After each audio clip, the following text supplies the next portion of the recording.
ತಿಳ್ಕೊಂಡು ತಂದೆ ತಾಯಿನ ಮನೆಯೊಳಗೆ ಇರ್ತಾರೆ, ಸಿಟಿ ಸೇರಿ ಇರ್ತಾರೆ. ಅವ್ರು ಅಂತಿರ್ತಾರೆ ಜನಗಳ ಮಧ್ಯೆ, ಯವ್ವ ನಿನ್ನ ಮಗನ ಮದುವೆ ಮಾಡಿದ್ವಿ, ಸಸಿ ಮನೆಯಾಗಿಲ್ಲೇನು, ನೌಕರಿಗೆ ಹೋದ್ರಪ್ಪ, ರೂಮ್ ಮಾಡ್ಕೊಂಡು ಅವ್ರ ಪಾಡಿಗೆ ಅವ್ರು ಇದ್ದಾರ. ಒಬ್ಬರೇ ಇದ್ದಿ ಬಿಟ್ಟು ದಿನ ದುಡಿದು ಓಡಾಡ್ತಿದ್ವಿ, 4 ಗೋಡೆಗಳ ಮಧ್ಯೆ ಕುಳಿತುಕೊಂಡು ಬೇಸರಾಗದೆ. ಪ್ರತಿಯೊಬ್ಬರ ಜೀವನದೊಳಗೆ ಬೇಸರ ಅಂತಕ್ಕಂಥದ್ದು ಕಾಡ್ತಾರೆ. ಒಬ್ಬರೇ ಇದ್ದೀವಿ ಅಂದ್ರೆ ಬೇಸರ ಇರೋದೇ, ಇರ್ಲಿಕ್ಕೆ ಆಗೋದಿಲ್ಲ. ಕುಟುಂಬದ ಜೊತೆ ಇರಬೇಕು, ಕುಟುಂಬದ ಬಂಧುಗಳ ಜೊತೆಯಲ್ಲಿ ಇರಬೇಕು, ಬಾಜು ಮನೆಯವರ ಜೊತೆಯಲ್ಲಿ ಪ್ರೀತಿಯಿಂದ ಇರಬೇಕು, ಅಕ್ಕರೆಯಿಂದ ಇರಬೇಕು. ಅಂದ್ರೆ ಚಂದ ಇರ್ತದ, ಸಂತೋಷ ಇರ್ತದ ಮನುಷ್ಯನ ಮನಸ್ಸು. ಆದ್ರೆ ಬಾಜು ಮನೆಯವರ ಜೊತೆನೂ ಚಂದಿಲ್ಲ, ಕುಟುಂಬದೊಳಗೂ ಚಂದಿಲ್ಲ.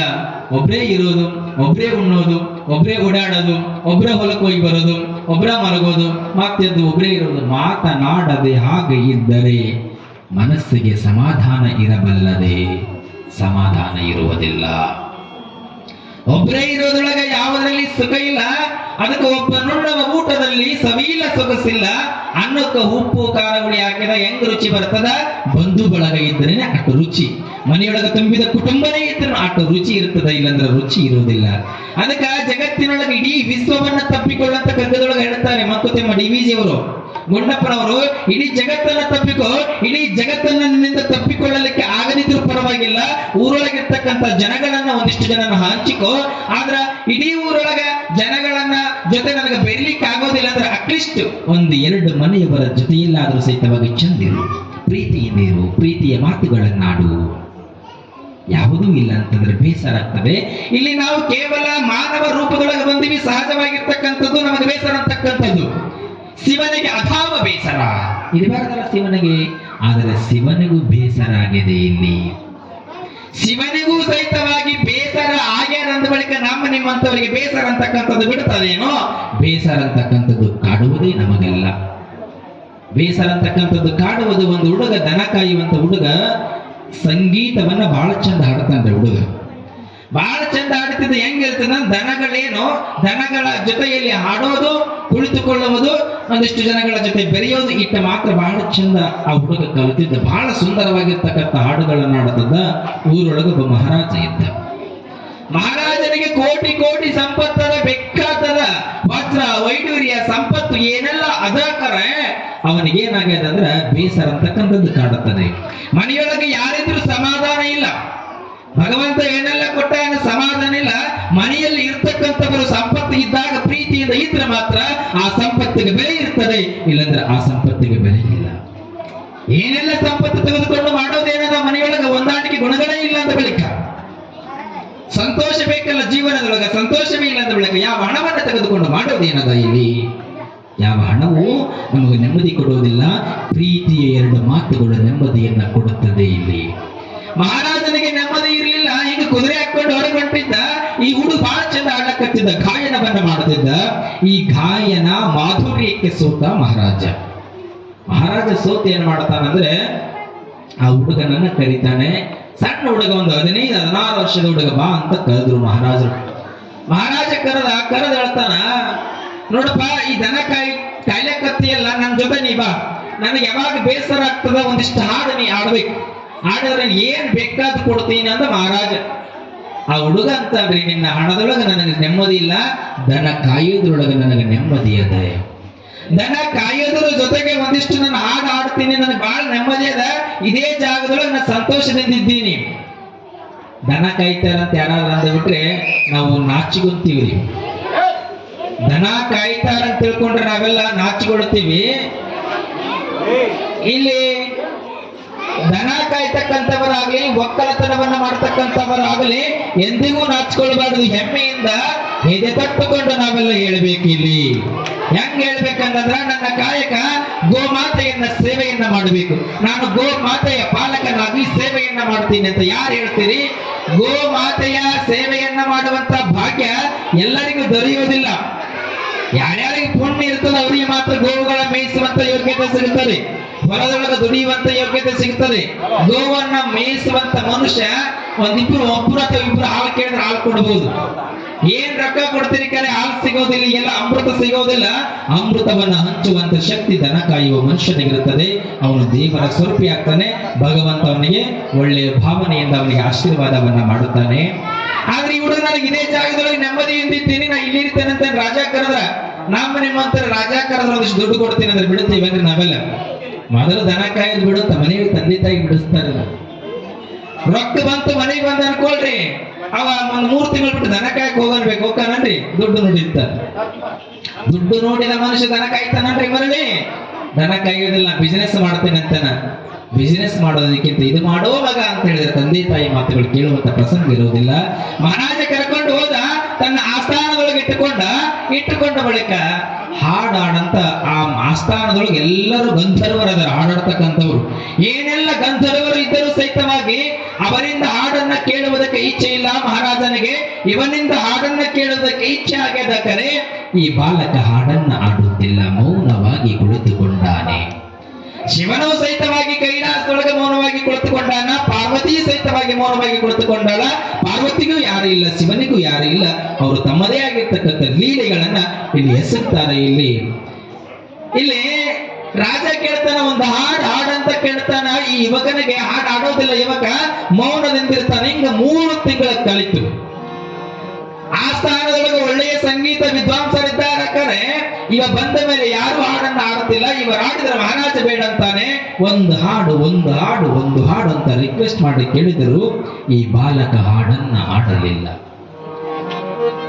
ವಿಧಿವಶಾತ್ ಅಂತಕ್ಕಂಥದ್ದು ಯಾರನ್ನ ಬಿಟ್ಟಿಲ್ಲ. ಮಹಾರಾಜ ಇರಬಹುದು ಕರೆ, ಮಹಾರಾಜ ಇರುವ ಒಬ್ಬೇ ಮಗ ಇದ್ದ, ನವೊಬ್ಬ ಮಗ ಸತ್ತು ಹೋಗಿಬಿಟ್ಟ.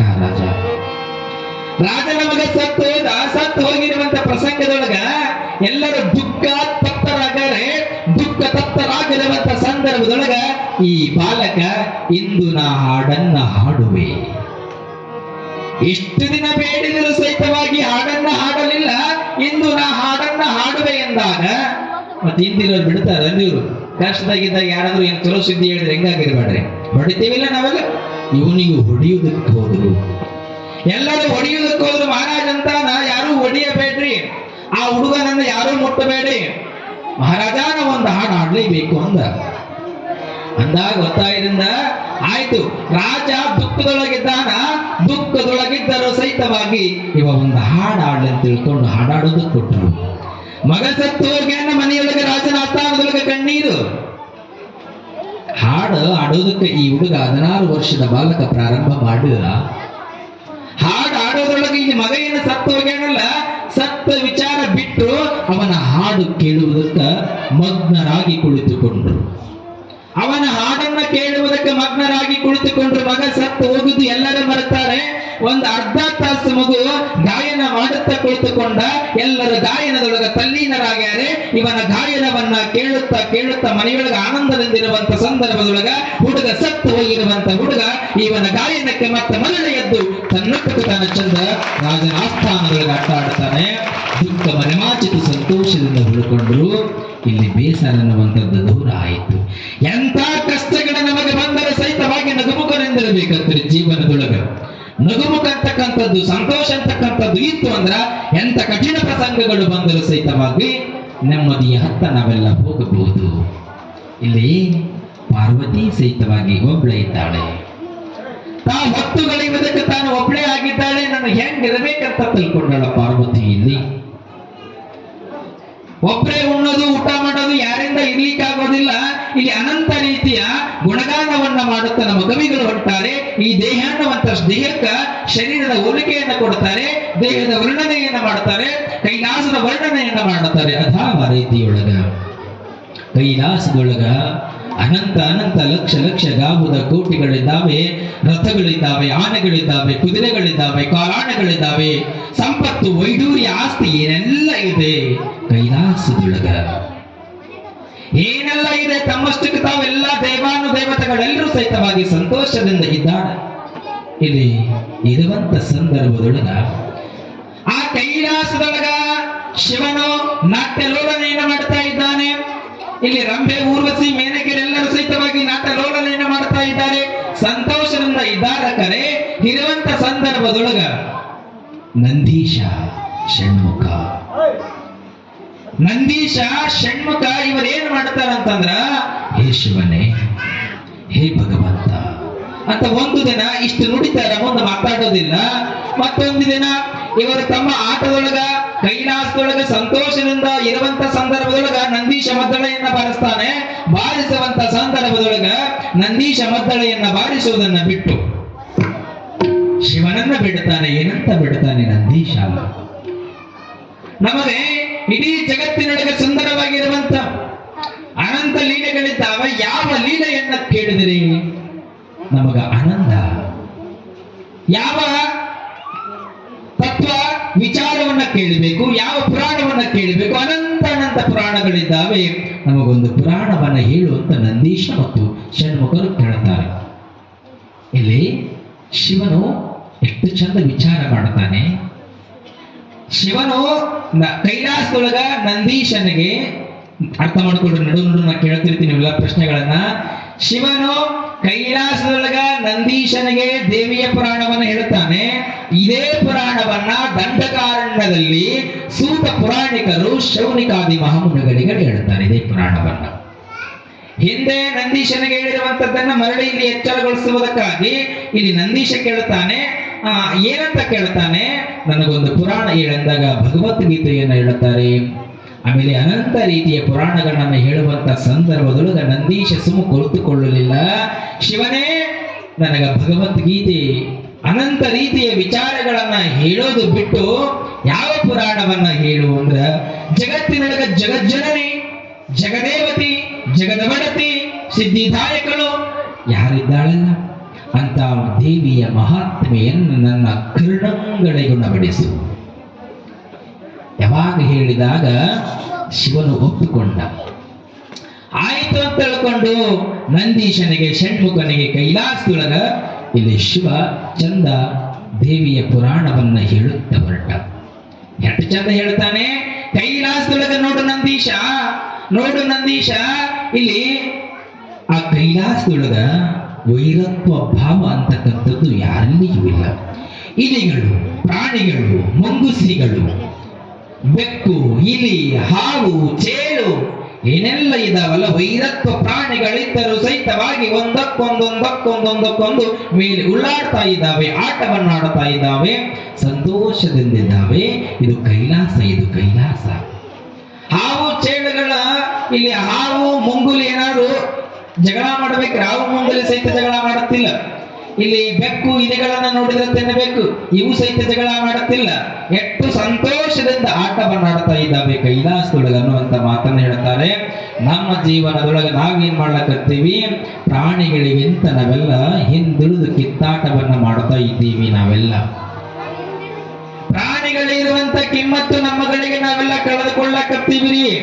ಪ್ರಾಣಿಗಳಲ್ಲಿ ಮಾನವೀಯತೆಯ ಮೌಲ್ಯಮಾಪನಗಳನ್ನ ತುಂಬಿಕೊಂಡಾವೆ, ಮನುಷ್ಯತ್ವವನ್ನು ನಾವೆಲ್ಲ ಕಳೆದುಕೊಳ್ಳಕತ್ತೀವಿ. ನಾವೆಲ್ಲ ಒಬ್ಬರನ್ನ ಕಂಡ್ರೆ ಒಬ್ಬರಿಗೆ ಆಗೋದಿಲ್ಲ, ನಮಗೆಲ್ಲ ಸಹಿಸೋಕೆ ಆಗೋದಿಲ್ಲ. ನಮ್ಗೆ ಒಬ್ಬರು ಕಂಡ್ರೆ ಅವ್ರು ಚೆನ್ನಾಗಿದ್ದಾನಂದ್ರೆ ಚೆನ್ನಾಗಿರ್ಲಿ ಬಿಡಿ ನಮ್ಮಂತ ಸಂತೋಷ ಇಲ್ಲ. ಅವನಿಗೆ ಒಂದಿಷ್ಟು ಹಣ ಕೊಡೋದು ಬೇಡ. ನಾವು ಅವ ಚೆನ್ನಾಗಿದ್ದಾನೆ, ಅವನಷ್ಟಕ್ಕೆ ಅವನು ಪ್ರೀತಿಯಿಂದ ಭಗವಂತನ ಕೃಪೆಯಿಂದ ಬೆಳೀತಾ ಇದ್ದಾನೆ, ಬೆಳೆಯಲಿ ಅನ್ನುವಂತ ಭಾವಗಳು ಯಾವೂ ಇಲ್ಲ. ಇಲ್ಲಿ ಹೆಂಗಾಗ್ಯದಂದ್ರ ಇನ್ನೊಬ್ಬರ ಮನೆ ಮೆಳಿಗೆ ಮೇಲೆ ಲಿಂಬೆಹಣ್ಣು ಹೋಗಿದ್ರೆ ಸಮಾಧಾನ. ನಮಗ ನಮ್ಮ ಪರಿಸ್ಥಿತಿ ಇವತ್ತಿನ ಪರಿಸ್ಥಿತಿ ಬಂದದ್ರೆ ಪ್ರೀತಿಯಲ್ಲಿ ಬರ್ಬೇಕು. ನಮಗ ದೂರದವ್ರು ಯಾರು ಹೋಗೋದಿಲ್ರಿ, ಬಂಧು ಬಳಗ ಮೊದಲು ಮಾಡ್ತಾರ ಕೆಲಸ. ಇಲ್ಲಿ ಯಾರು ಮಾಡಂಗಿಲ್ಲ, ಬೇರೆ ಊರಿಗೆ ಸುದ್ದಿ. ಹೆಂಗಿರ್ತಾರ ಅಂದ್ರ ಅಣ್ಣ ತಮ್ಮರ ಮಕ್ಕಳ್ರಿ, ಅಣ್ಣನ ಮಕ್ಕಳು ಸ್ವಲ್ಪ ಓದ್ತಿರ್ಬೇಕು, ತಮ್ಮನ ಮಕ್ಕಳು ಓದ್ತಿರಂಗಿಲ್ಲ, ತಪ್ಪಲ್ಲ. ತಮ್ಮನ ಮಕ್ಕಳು ಓದಿಲ್ಲ ಅನ್ನೋದು ತಪ್ಪಲ್ಲ. ಅದು ಹಿಂದಿನ ಜನ್ಮದ ಪ್ರಾರಬ್ಧ ಇರ್ತಾರೆ. ಅವ್ರಿಗೆ ಬೇರೆ ಒಂದು ಕೆಲಸಗಳಿಗೆ ಅವಕಾಶವನ್ನ ಕೊಡ್ತಾನೆ ಭಗವಂತ. ಅವರು ಎಜುಕೇಟೆಡ್ ಪರ್ಸನ್ ಆಗಿ ಜಾಬ್ ಮಾಡಬಹುದು, ಇವರು ಬಿಸಿನೆಸ್ ಮ್ಯಾನ್ಗಳಾಗ್ಬೋದು, ಅಥವಾ 16 ದಿನಗಳನ್ನು ಕಟ್ಟಿ ಒಂದಿಷ್ಟು ಜನ ಹಾಳುಗಳನ್ನು ಇಟ್ಟುಕೊಂಡು ಮಾಡುವಂತ ತಾಕತ್ತು ಇವರಿಗೆ ಕೊಟ್ಟಿರಬಹುದು. ಏನೋ ಒಂದು ಕೆಲಸ ಮಾಡಿ ಬದುಕ್ತಾರೆ. ಅವ್ರಿಗೆ ಸ್ವಲ್ಪ ಜಾಬ್ ಆಗಿರಬೇಕು. ಕೇಳಿ ಬರ್ತಾರೆ ಇವ್ರಿಗೆ, ನಮ್ಮ ಮಕ್ಕಳು ಸಾಲಿ ಕಲ್ತಿಲ್ಲ, ಅವ್ರ ಮಕ್ಕಳು ದಟ್ಟ. ದಡ್ಡಾಗಲ್ಲ ಅಂತ ತಿಳ್ಕೊಂಡು 2 ಲಿಂಬೆಹಣ್ಣು ಒಗೆಯೋದಲ್ದ ಅದಕ್ಕೆ ಒಣ ಖಾರ ಪುಡಿ ಮೆಣಸಿಕಾಯಿ ಕಟ್ತಾರೆ. ಅದಕ್ಕೆ ಒಣ ಖಾರ ಪುಡಿ ಮೆಣಸಿಕಾಯಿ ಕಟ್ಟಿ ಬೆಳಕರಿದ್ರೆ 3-4 ಗಂಟೆ ಶಿವ ಶಿವ ಶಿವ ಶಿವ ಶಿವ ಶಿವ ಲಿಂಬೆಹಣ್ಣು ಒಗಿತಾರೆ. ನೀವು ಲಿಂಬೆಹಣ್ಣು ಒಗಿತೀರಿ, ಕರೆ ಒಪ್ಕೊಳ್ಳೋಣ. ನಾವು ನರಮಾನವರು ಲಿಂಬೆಹಣ್ಣನ್ನು ಒಗುತ್ತೀವಿ, ಇನ್ನೊಬ್ಬರ ಮನೆಗೆ ತೊಂದರೆ ಬರಲಂತ ಒಗುತ್ತೀವಿ. ಆದ್ರೆ ಶಿವ ಏನಾದರೂ ನಿಮ್ಮ ಮನೆತನದ ಮೇಲೆ ವಕ್ರ ದೃಷ್ಟಿಯನ್ನು ಬೀರಿದ್ದೆ ಖರೆ ಆದರೆ ಮನೆತನಗಳು ಉಳಿಯುವುದಿಲ್ಲ. ಇದು ಎಚ್ಚರ ಬಿಟ್ಟುಕೊಂಡು ಬದುಕನ್ನು ಕಟ್ಟಿಕೊಳ್ಳಬೇಕು ಬಂಧುಗಳೇ. ಶಿವ ಅವರಿಗೆ ಜ್ಞಾನ ಸಂಪದವನ್ನು ಕೊಟ್ಟಾಗ ನಿಮ್ಮ ಮಕ್ಕಳ ಮುಂದೆ ಯಾವುದಾದ್ರೂ ಒಂದು ಕಡೆ ಕೆಲಸವನ್ನ ಮಾಡುವಂತ ಯೋಗವನ್ನು ಭಗವಂತ ಕೊಟ್ಟಿರ್ತಾನೆ. ನಮ್ಮಗಳಿಗೆ ತಾಳ್ಮೆ ಅಂತಕ್ಕಂಥದ್ದಿರಬೇಕು. ನಮ್ಮ ಮಕ್ಕಳು ಬೆಳೆಯಬೇಕು. ಬಂಧು ಒಳಗಿರೋದಲ್ಲಿ ಊರಾಗ ಮಕ್ಕಳು ಪರಿಚಯ ಇರ್ತಾರೆ. ಚಿಕ್ಕಡಪ್ಪನ ಅಂತಿರ್ತೀರಿ, ಕಾಕ ಅಂತಿರ್ತೀರಿ, ಚಿಕ್ಕಪ್ಪ ಅಂತಿರ್ತೀರಿ. ಸಂಬಂಧ ಇದ್ದವ್ರು ಚಂದನು ಬೆಳಿತಿರ್ತಾರ. ಅವ್ರಿಗೂ ಒಂದಿಷ್ಟು ಮಂದಿ ಆಗದೇ ಇರ್ತಾರ. ಅವ್ರಿಗೆ ಆಗದೇ ಇದ್ದವ್ರು ಅವ್ರು ಏನ್ ಮಾಡ್ತಾರೆ ಗೊತ್ತನ್ರಿ? ಚಪ್ಪಲಿಲಿ ಬಿಡ್ಕಡ್ತಾರ. ಅವ್ರು ಇವ್ ಚಪ್ಪಲಿಲಿ ಬಿಡ್ತಾ ನೋಡಂತಾರ, ಇವು ಉಗುರಿಲಿ ಕಟ್ಟ ಮಾಡ್ತಾ ನೋಡಂತಾರ. ಇವು ಹಳ್ಳಿಯ ಪದಗಳು ಏನು ಮಾಡಕ್ಕಿಲ್ಲ, ಅನಿವಾರ್ಯ ಅದು. ಅವ ಬಟ್ಟೆಯಲ್ಲಿ ಬಿಡ್ತಾ ನೋಡ್ರಂತಾರ. ನೀವು ಅವ್ರ ಬಟ್ಟೆಯಲ್ಲಿ ಬಿಡ್ತಾನ, ಚಪ್ಪಲಿಯಲ್ಲಿ ಬಿಡ್ತಾನ, ಉಗುರಲ್ಲಿ ಬಿಡ್ತಾನ ಅಂತ ನೋಡಕತ್ತೀರಿ. ಕರೆ ನೀವು ನೋಡ್ಕೊಂಡು ಅವ್ರಿಗೆ ಹಾಕ್ಬೋದು. ಶಿವ ಎಲ್ಲಾದ್ರೂ ಹೊರಗೆ ಹೋದಾಗ ನಿಮ್ಮನ್ನು ನೋಡಿದ್ರೆ ಹೆಂಗಾಗ್ಬೇಕು? ವಕ್ರ ದೃಷ್ಟಿಯಿಂದ. ಇದು ಕ್ಷಣಿಕರಿ, ನಿಮ್ದೆಲ್ಲ ನೀವೇನು ಹಾಕ್ತೀರಲ್ಲ ಕ್ಷಣಿಕ. ಇದು ಶಾಶ್ವತವಾಗಿರ್ತಕ್ಕಂಥದ್ದಲ್ಲ. ಭಗವಂತ ನಮಗೊಂದು 100 ಆಯುಷ್ಯವನ್ನು ಕೊಟ್ಟ. ಹೆಂಗ್ ಕೊಟ್ಟಾನಂದ್ರೆ, ಇರುವೆಯಿಂದ ಇವರಿಗೆ 84 ಲಕ್ಷ ಜೀವರಾಶಿಗಳುಂಟು. ಆ ಜೀವರಾಶಿಗಳಲ್ಲಿ ಮಾನವನ ಜೀವನವೇ ಶ್ರೇಷ್ಠವಾದ ಜನ್ಮ. ಮಾ ಅಂದ್ರೆ ನಾನು, ನ ಅಂದ್ರೆ ಇಲ್ಲ, ವಾ ಅಂದ್ರೆ ಅವನದು, ನಾನು ನನ್ನದು ಏನಿಲ್ಲ. ಅವ ನಿಜವಾದ ಮಾನವನಾಗ್ತಾನೆ. ಹೇ ಭಗವಂತ, ನೀನು ಹುಟ್ಟಿಸಿದ ಬಳಿಕ ಒಂದಿಷ್ಟು ಜ್ಞಾನ ಮಾರ್ಗವನ್ನು ಕೊಡು. ನಿನ್ನ ಅಂಗಳದೊಳಗೆ ನಾನು ಬದುಕಿನ ತಿಳ್ಕೊಂಡು ಬದುಕನ್ನು ಕಟ್ಟಿಕೊಂಡರೆ ಬದುಕು ಪಾವನವಾಗುತ್ತದೆ. ಬಂಧುಗಳೇ, ಇಲ್ಲಿ ಅದನ್ನು ಮರೆತೀವಿ ನಾವೆಲ್ಲ. ಪಾರ್ವತಿ ಒಬ್ಳೆ ಹಾಗೆ ಹೇಳೆ, ಆದ್ರೆ ನನಗೆಲ್ಲರೂ ಬೇಕಂತಾಳೆ. ವಿಶ್ವವನ್ನ, ಇಡೀ ಜಗತ್ತನ್ನ ನಾನು ಅಪ್ಪಿಕೊಳ್ಳಬೇಕು. ಇಡೀ ಜಗತ್ತಿನೊಳಗೆ ನನ್ನ ಮಕ್ಕಳು ಅಂತಾಳೆ ತಾಯಿ ಜಗಜ್ಜನನಿ. ಶಿವನು ಸಹಿತವಾಗಿ ಹಿಂಗ ಇಡೀ ಜಗತ್ತು ನನ್ನ ಮಕ್ಕಳು ಅಂತ ತಪ್ಪಿಕೊಳ್ಳಕತ್ತಾಳಂತ ನಂದೀಶನಿಗೆ ಶಿವ ಹೇಳ್ಕೊತ ಹೊಂಟಾನ. ಇಲ್ಲಿ ಸಂತೋಷದಿಂದ ರಜತಾದ್ರಿಯೊಳಗ ಅನಂತ ರೀತಿಯ ವಿಚಾರಗಳನ್ನ ಹೇಳುವಂತ ಸಂದರ್ಭದೊಳಗ ಇಲ್ಲಿ ರಜತಾದ್ರಿಯ ಪರ್ವತದೊಳಗ ಅನಂತ ವಿಚಾರಧಾರೆಗಳು ಯಾರು? ಇಲ್ಲಿ ಪರಮಾತ್ಮ ನಂದೀಶನಿಗೆ ಹೇಳುತ್ತಾ ಹೊಂಟ.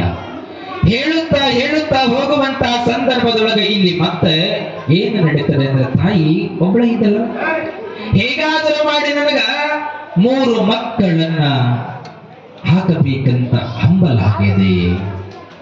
ತಾಯಿಗೆ 3 ಮಕ್ಕಳು ಬೇಕಾಗಿದ, ಮಕ್ಕಳು ಹುಟ್ಟಿಸಬೇಕಂತ ಹೇಳ್ಕೊಂಡು ಆ ತಾಯಿ ವಿಚಾರ ಮಾಡ್ತಾಳೆ. ಒಂದು ಹೆಣ್ಣಿಗೆ ಏನು ಬೇಕಂದ್ರೆ ಜೀವನದೊಳಗ ಮಕ್ಕಳಿದ್ರೆ ಬಹಳ ಚಂದ ಜೀವನ. ಮಕ್ಕಳಿಲ್ಲದ ಹೆಣ್ಣಿನ ಜೀವನ ಬಹಳ ಕಷ್ಟ ಇರ್ತದೆ. ಆ ಹೆಣ್ಣಿನ ನೋವು ಅವರಿಗೆ ಗೊತ್ತಿರ್ತದೆ. ಮಕ್ಕಳಾಗಿಲ್ಲ ಅಂದ್ರೆ ಆ ತಾಯಿ ಯಾವ್ದೋ ಚಂದ ಮಗ ಬಂದಿರ್ಬೇಕ್ರಿ. ಯಾರ ಮಗುವನ್ನ ಅಪ್ಪಿಕೊಂಡು ಎತ್ತಿಕೊಂತಾಳ ತಾಯಿ, ಹೆಣ್ಣು ಮಗು. ಆ ಮಗು ಎತ್ತಿಕೊಂಡ್ರ ಈಕೆ ಮಕ್ಕಳಾಗಿರೋದಿಲ್ಲ. ಮನೆಯೊಳಗೆ ರಾತ್ರಿ ಒಂದಿಷ್ಟು ಅಳಬೇಕ್ರಿ ಮಗು. ಅದು ರಾತ್ರಿ ಮಗು ಅಳಬೇಕು. ಮನೆಯೊಳಗೆ ಆಗ್ತಿದ್ದಿಲ್ಲ ಕೂಸು ಯಾರ ಕೈ ಕೊಟ್ಟಿದ್ದೀವತ್ತು? ಕೂಸು ಯಾರ ಕೈ ಕೊಟ್ಟಿದ್ದಿ? ಅಲ್ಲಿ ಬಾಜು ಮನೆ ಇತ್ತಲ್ಲ, ಎಮ್ಮ ಮಕ್ಕಳಾಗಿಲ್ಲ, ಒಂದಿಷ್ಟು ಎತ್ಕೊಂಡು ಮುದ್ದಾಡಿದಳು ಅಂತ ಹೇಳ್ಬೇಕ್ರಿ. ಅತ್ತಾಡ್ರಿ ಹತ್ತೀವಿ ಕೊಟ್ಟಿ ಅದು ಕಳಕತ್ತ ಬೆಳ್ತಾರ. ಒಂದು ಹೆಣ್ಣಿಗೆ ಹೆಣ್ಣೇ ಶತ್ರು ಆಯಿತು ಅಂದ್ರೆ, ತಾಯಿ ಮಕ್ಕಳು ಬೇಕಂತ ಹಂಬಲ ಮಾಡ್ಲಕತ್ತಾಳ. ಇಲ್ಲಿ ನಮ್ಮ ಲೌಕಿಕರ ಜೀವನದೊಳಗೆ ಹೆಣ್ಣಿಗೆ ಹೆಣ್ಣೇ ಶತ್ರು ಆಯ್ತಂದ್ರೆ ಬದುಕುವುದು ಹೇಗೆ? ನಾನು ಒಂದು ಹೆಣ್ಣು ಅನ್ನುವುದ ಮರೆತಾಳ ಆ ಹೆಣ್ಣು ಮಗಳು. ಅದು ಸೃಷ್ಟಿಯ ನಿಯಮ. ಅದಕ್ಕೆ ವೀರ ವಿರಾಗಿಣಿ ತತ್ವ ಶಿಖಾಮಣಿ ಅಕ್ಕ ಮಾಡಿ ಎಷ್ಟು ಚಂದ ಹೇಳ್ತಾರೆ, ಬಹಳ ಚಂದ ಹೇಳ್ತಾರೆ ಪದವಾಕ್ಯಗಳನ್ನ. ಆಯುಷ್ಯ ಹೋಗುತ್ತಿದೆ, ಭವಿಷ್ಯ ತೊಲಗುತ್ತಿದೆ. ಕೂಡಿರ್ತ ಸತಿ ಸುತರು ತಮಗೆ ಹರಿದು ಹೋಗ್ತಾ ಇದ್ದಾರೆ. ಬೇಡವಲ್ಲಿ ಬಂದೆಯಾಗಿ ಕೆಡಬೇಡ ಬಯಲಿಂಗೆ ಮನವೇ. ಚನ್ನ ಮಲ್ಲಿಕಾರ್ಜುನನ ಶರಣರ ಸಂಘದಲ್ಲಿ ಹುಡಿಹೊತ್ತು ಬದುಕು ಕಂಡ ಮನವೇ ಅಂತ ಬರೀತಾಳೆ ಅಕ್ಕ ಮಹಾದೇವಿ. ಅಕ್ಕ ಮಹಾದೇವಿಯ ಮಾತುಗಳು ರೋಮಾಂಚನವಾಗುತ್ತಾವ. ಇಲ್ಲಿ ಹೇಳ್ತಾಳೆ, ಆಯುಷ್ಯ ಭಗವಂತ ಕೊಟ್ಟಾನೆ. ಹುಟ್ಟಿ ಬಂದೀವಿ, ಒಂದಲ್ಲ ಒಂದು ದಿನ ಹೋಗೋದೆ, ಅಂದ ಬಳಿಕ ಚಿಂತೆ ಯಾಕೆ? ಎಲ್ಲರ ಜೊತೆ ಪ್ರೀತಿಯಿಂದ ಇರೋಣ, ಎಲ್ಲರ ಜೊತೆ ಪ್ರೀತಿಯಿಂದ ಸಂತೋಷದಿಂದ ಮಾತುಗಳನ್ನು ಹೇಳೋಣ. ಭಗವಂತ ಕೊಟ್ಟಿರ್ತಕ್ಕಂಥ ಭವಿಷ್ಯ ದಿನಕೀಟ ಕರೆಯುತ್ತದೆ, ಆಯುಷ್ಯವನ್ನು ಕರೆಯುತ್ತಾ ಹೋಗ್ತದೆ. ಎಲ್ಲರ ಜೊತೆ ಪ್ರೀತಿಯಿಂದ ಮಾತಾಡೋಣ. ಕೂಡಿರ್ತ ಬಂಧು ಬಳಗ ಎಲ್ಲರೂ ಬಿಟ್ಟು ಹೋಗುವ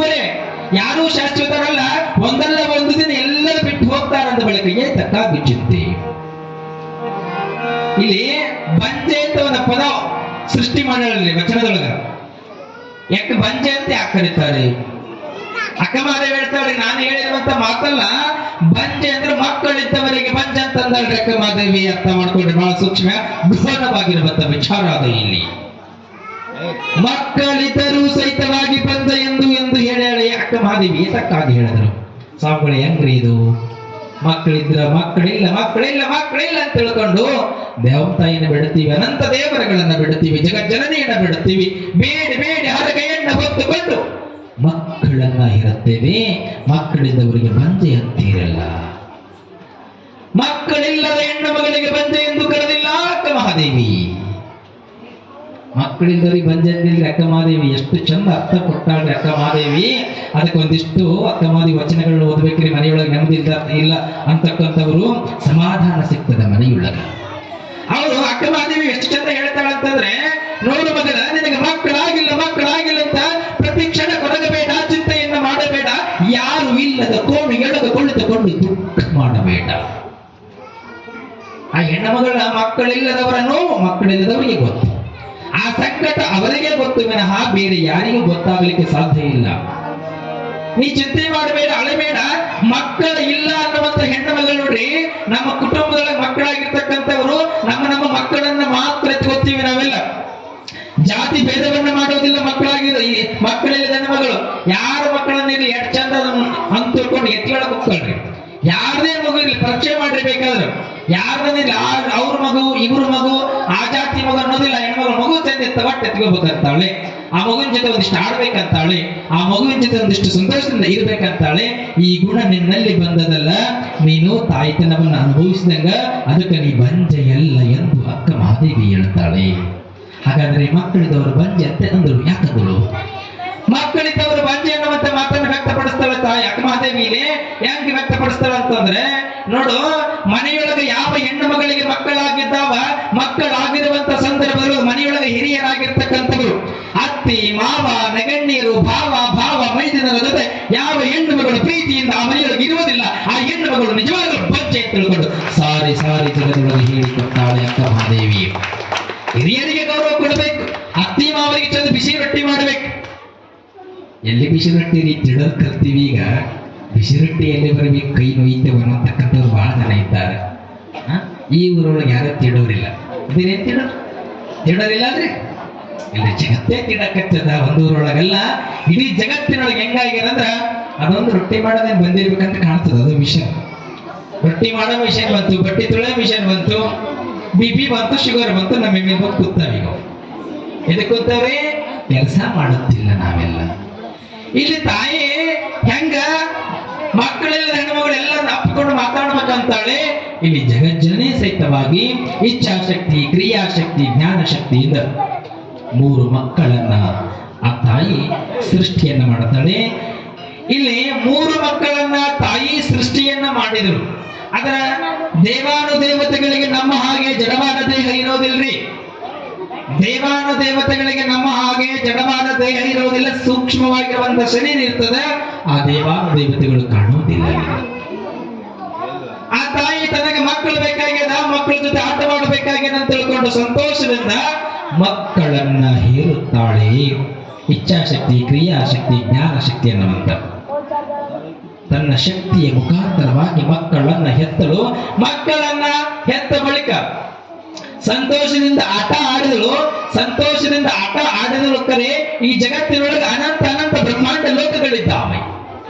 ಆ ತಾಯಿ ಒಂದೇ ಬ್ರಹ್ಮಾಂಡಕ್ಕೆ ಒಡತಿಯಾಗಿಲ್ಲ, ಅನಂತ ಲೋಕದ ಬ್ರಹ್ಮಾಂಡಕ್ಕೆ ಒಡೆಯಲಾಗಿದ್ದಾಳೆ. ಅಂದ ಬಳಿಕ ಮಕ್ಕಳ ಮುಂದೆ ಕುಳಿತುಕೊಳ್ಳುತ್ತಾಳೆ ತಾಯಿ. ತನಗೆ ಬೇಸರಾಯಿತು, ಮಕ್ಕಳನ್ನ ಸೃಷ್ಟಿಯನ್ನ ಮಾಡಿದಳು. ಒಂದ ಅನಂತ ಬ್ರಹ್ಮಾಂಡದ ಲೋಕದ ಕಡೆ ಆ ತಾಯಿ ಹೋಗ್ತಾಳೆ. ಅತ್ತಿ ಮರಕ್ಕೆ ಹೆಂಗ್ ಕಾಯಿ ಇರ್ತದ ಅಷ್ಟು ಬ್ರಹ್ಮಾಂಡಗಳಿದ್ದಾವೆ. ಒಂದು ಮನೆಯ ವಿಚಾರ ಇನ್ನೊಂದು ಮನೆಗೆ ಗೊತ್ತಾಗುವುದಿಲ್ಲ, ಹಂಗ ಬ್ರಹ್ಮಾಂಡ ಲೋಕಗಳಿದ್ದಾವೆ. ಆ ಮಕ್ಕಳನ್ನ ಇಳಿವಿ ಮತ್ತೊಂದು ಬ್ರಹ್ಮಾಂಡಕ್ಕೆ ಬಿಟ್ಟು ಹೋಗಿಬಿಡುತ್ತಾಳೆ. ಮಕ್ಕಳು ತಪ್ಪಲೆಗಳಾದರು. ಇಲ್ಲಿ ಮಕ್ಕಳನ್ನ ಬೆಳೆಸಬೇಕಾದ ಎತ್ತ ತಂದೆ ತಾಯಿಗಳ ಕರ್ತವ್ಯ ಬಹಳ ದೊಡ್ಡದಾಗಿರುತ್ತದೆ. ಹಿರಿದಾಗಿರುವಂತ ಆ ತಂದೆ ತಾಯಿಗಳ ಬಲ ಇರುತ್ತದೆ, ಶಕ್ತಿ ಇರುತ್ತದೆ. ಮಕ್ಕಳು ಸಣ್ಣ ಮಕ್ಕಳು ಹುಟ್ಟ್ಯಾರ ಕಡೆ ಹುಟ್ಟಿದ ಮಕ್ಕಳು ಮಕ್ಕಳಿಗೆ ಸಂಸ್ಕಾರವನ್ನು ಕೊಡಲಿಲ್ಲ ಅಂತಂದ್ರೆ ಮಕ್ಕಳು ದಾರಿ ತಪ್ಪುತ್ತಾರೆ. ನಮ್ಮ ಮಕ್ಕಳು ನಡೆಯುಳ್ಳವರಾಗಬೇಕು, ನುಡಿಯುಳ್ಳವರಾಗಬೇಕು, ವಿಚಾರವುಳ್ಳವರಾಗಬೇಕು ಅಂತ ತಿಳ್ಕೊಂಡು ತಂದೆ ತಾಯಿಗಳ ಪಟ್ಟ ಶ್ರಮ ಬಹಳ ತಪ್ಪಿತು. ಇಲ್ಲಿ ಮಕ್ಕಳಿಲ್ಲ ಅಂದ್ರೆ ಒಂದು ಚಿಂತೆ, ಮಕ್ಕಳಾದ ಮೇಲೆ ಒಂದು ಚಿಂತೆ, ಮಕ್ಕಳಾದ ಬಳಿಕ ವಿದ್ಯಾವಂತರಾದ ಬಳಿಕ ನೌಕರಿ ಆಗ್ಲಂದ್ರೆ ಒಂದು ಚಿಂತೆ. ನೌಕರಿ ಆಗಿಲ್ಲ ಕಡೆ ಬಿಸಿನೆಸ್ ಮಾಡ್ತಾರೆ ಅಂದ್ರೆ ಒಂದು ಪಾಡಿ ಸರಿ ಇತ್ತು. ನೌಕರಿ ಆಗ್ಲಾರ್ದಂಗ ಓಡಾಡ್ತಿರ್ಬೇಕು, ಅದು ಒಂದು ಚಿಂತೆ. ಅದು ಓಡಾಡ್ತಾನ ಕರೆ ಮಗ 6 ಗಂಟೆಗೆ ಮನೆಗೆ ಬಂದಿಲ್ಲ ಅಂದ್ರೆ ಅದು ಒಂದು ಚಿಂತೆ. ವಯಸ್ಸಿಗೆ ಬಂದ ಮಗ ಏನಾದ್ರು ಅಂದ್ರ ಮನೆ ಬಿಟ್ಟು ಹೋಗ್ತಾನ. ಒಂದು ಮಾತು ಹೇಳ್ತೀನಿ, ಯುವಕರಿಗೆ ಕೇಳಿರ್ಬೇಕಾದ್ರೆ ಎಷ್ಟು ಚಂದ ನೆನಪಾಗ್ತಾರಂದ್ರ, ರೀಸೆಂಟ್ಲಿ ಪತ್ರಿಕೆ ಒಳಗೆ ನೋಡಿರ್ಬೋದು, ಟಿವಿ ನೈನ್ಯಾಗ ಬಂದದೆಲ್ಲ.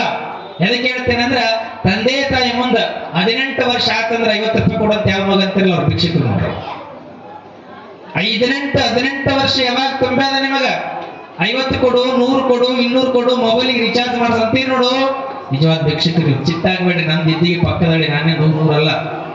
ಇಲ್ಲಿ ಯಾಕೆ ಹೇಳ್ಬೇಕಾಗ್ತದಂದ್ರೆ ಸ್ವಲ್ಪ ವಿಚಾರ ಮಾಡ್ರಿ. ನಾವು ಸಣ್ಣವರಿರಬೇಕಾದ್ರೆ ನಮಗ ಬಟ್ಟೆ ಹರಿದ್ರೆ, ತಮ್ಮ ಮೈ ಮೇಲೆ ಬಟ್ಟೆ ಹರಿದ್ರೆ ತಮಗೊಂದ್ ಜೊತೆ ಬಟ್ಟೆ ತಗೊಳಂಗಿಲ್ರಿ. ಅವರು ನಮಗೆ ಚಲೋ ಬಟ್ಟೆ ಹಾಕಿಸ್ತಾರೆ. ಸ್ವಲ್ಪ ಚೆನ್ನಾಗಿರುವಂತ ಮಕ್ಕಳು ಹೋದ್ರೆ ಅವ್ರಂಗ ನಮ್ಮ ಮಕ್ಕಳು ಹೋಗ್ಲಿ ಅಂತ ತಿಳ್ಕೊಂಡು ಒಳ್ಳೊಳ್ಳೆಯ ಬ್ಯಾಗ್ ಕೊಡಿಸ್ತಾರೆ, ಒಳ್ಳೊಳ್ಳೆಯ ಪೆನ್ಗಳನ್ನ ಕೊಡಿಸ್ತಾರೆ, ಒಳ್ಳೊಳ್ಳೆಯ ನೋಟ್ ಬುಕ್ಗಳನ್ನು ಕೊಡ್ತಾರೆ. ಯಾಕೆ ಕೊಡ್ತಾರ? ನಮ್ಮ ಮಕ್ಕಳು ಅವ್ರಂಗ ವಿದ್ಯಾವಂತರಾಗ್ಲಿ. ನಮಗ ಇಷ್ಟು ಬಡತನದಲ್ಲ, ಈ ಬಡತನ ನಮ್ಮಿಂದ ಹೋಗ್ಬಿಡ್ಲಿ, ಇದು ನಮ್ಮಿಂದ ಬೇಡ, ನನ್ನ ಮಗ ಸುಖದಿಂದ ಇರ್ಲಿ ಅಂತ ಪ್ರಾರ್ಥನೆ ಮಾಡ್ತಾರ ದೇವರನ್ನ. ನಮ್ಮ ಮಗ ಸಂತೋಷದಿಂದ ಇರ್ಲಿ ಅಂತ ತಿಳ್ಕೊಂಡು ಪ್ರಾರ್ಥನೆ ಮಾಡ್ತಾರ. ಅಂದ ಬಳಿಕ ನಾವೆಲ್ಲ ತಂದೆ ತಾಯಿರ ಚಂದ ನೋಡ್ಕೋಬೇಕಲ್ಲ, ಪ್ರೀತಿಯಿಂದ ಕಾಣಬೇಕಲ್ಲ.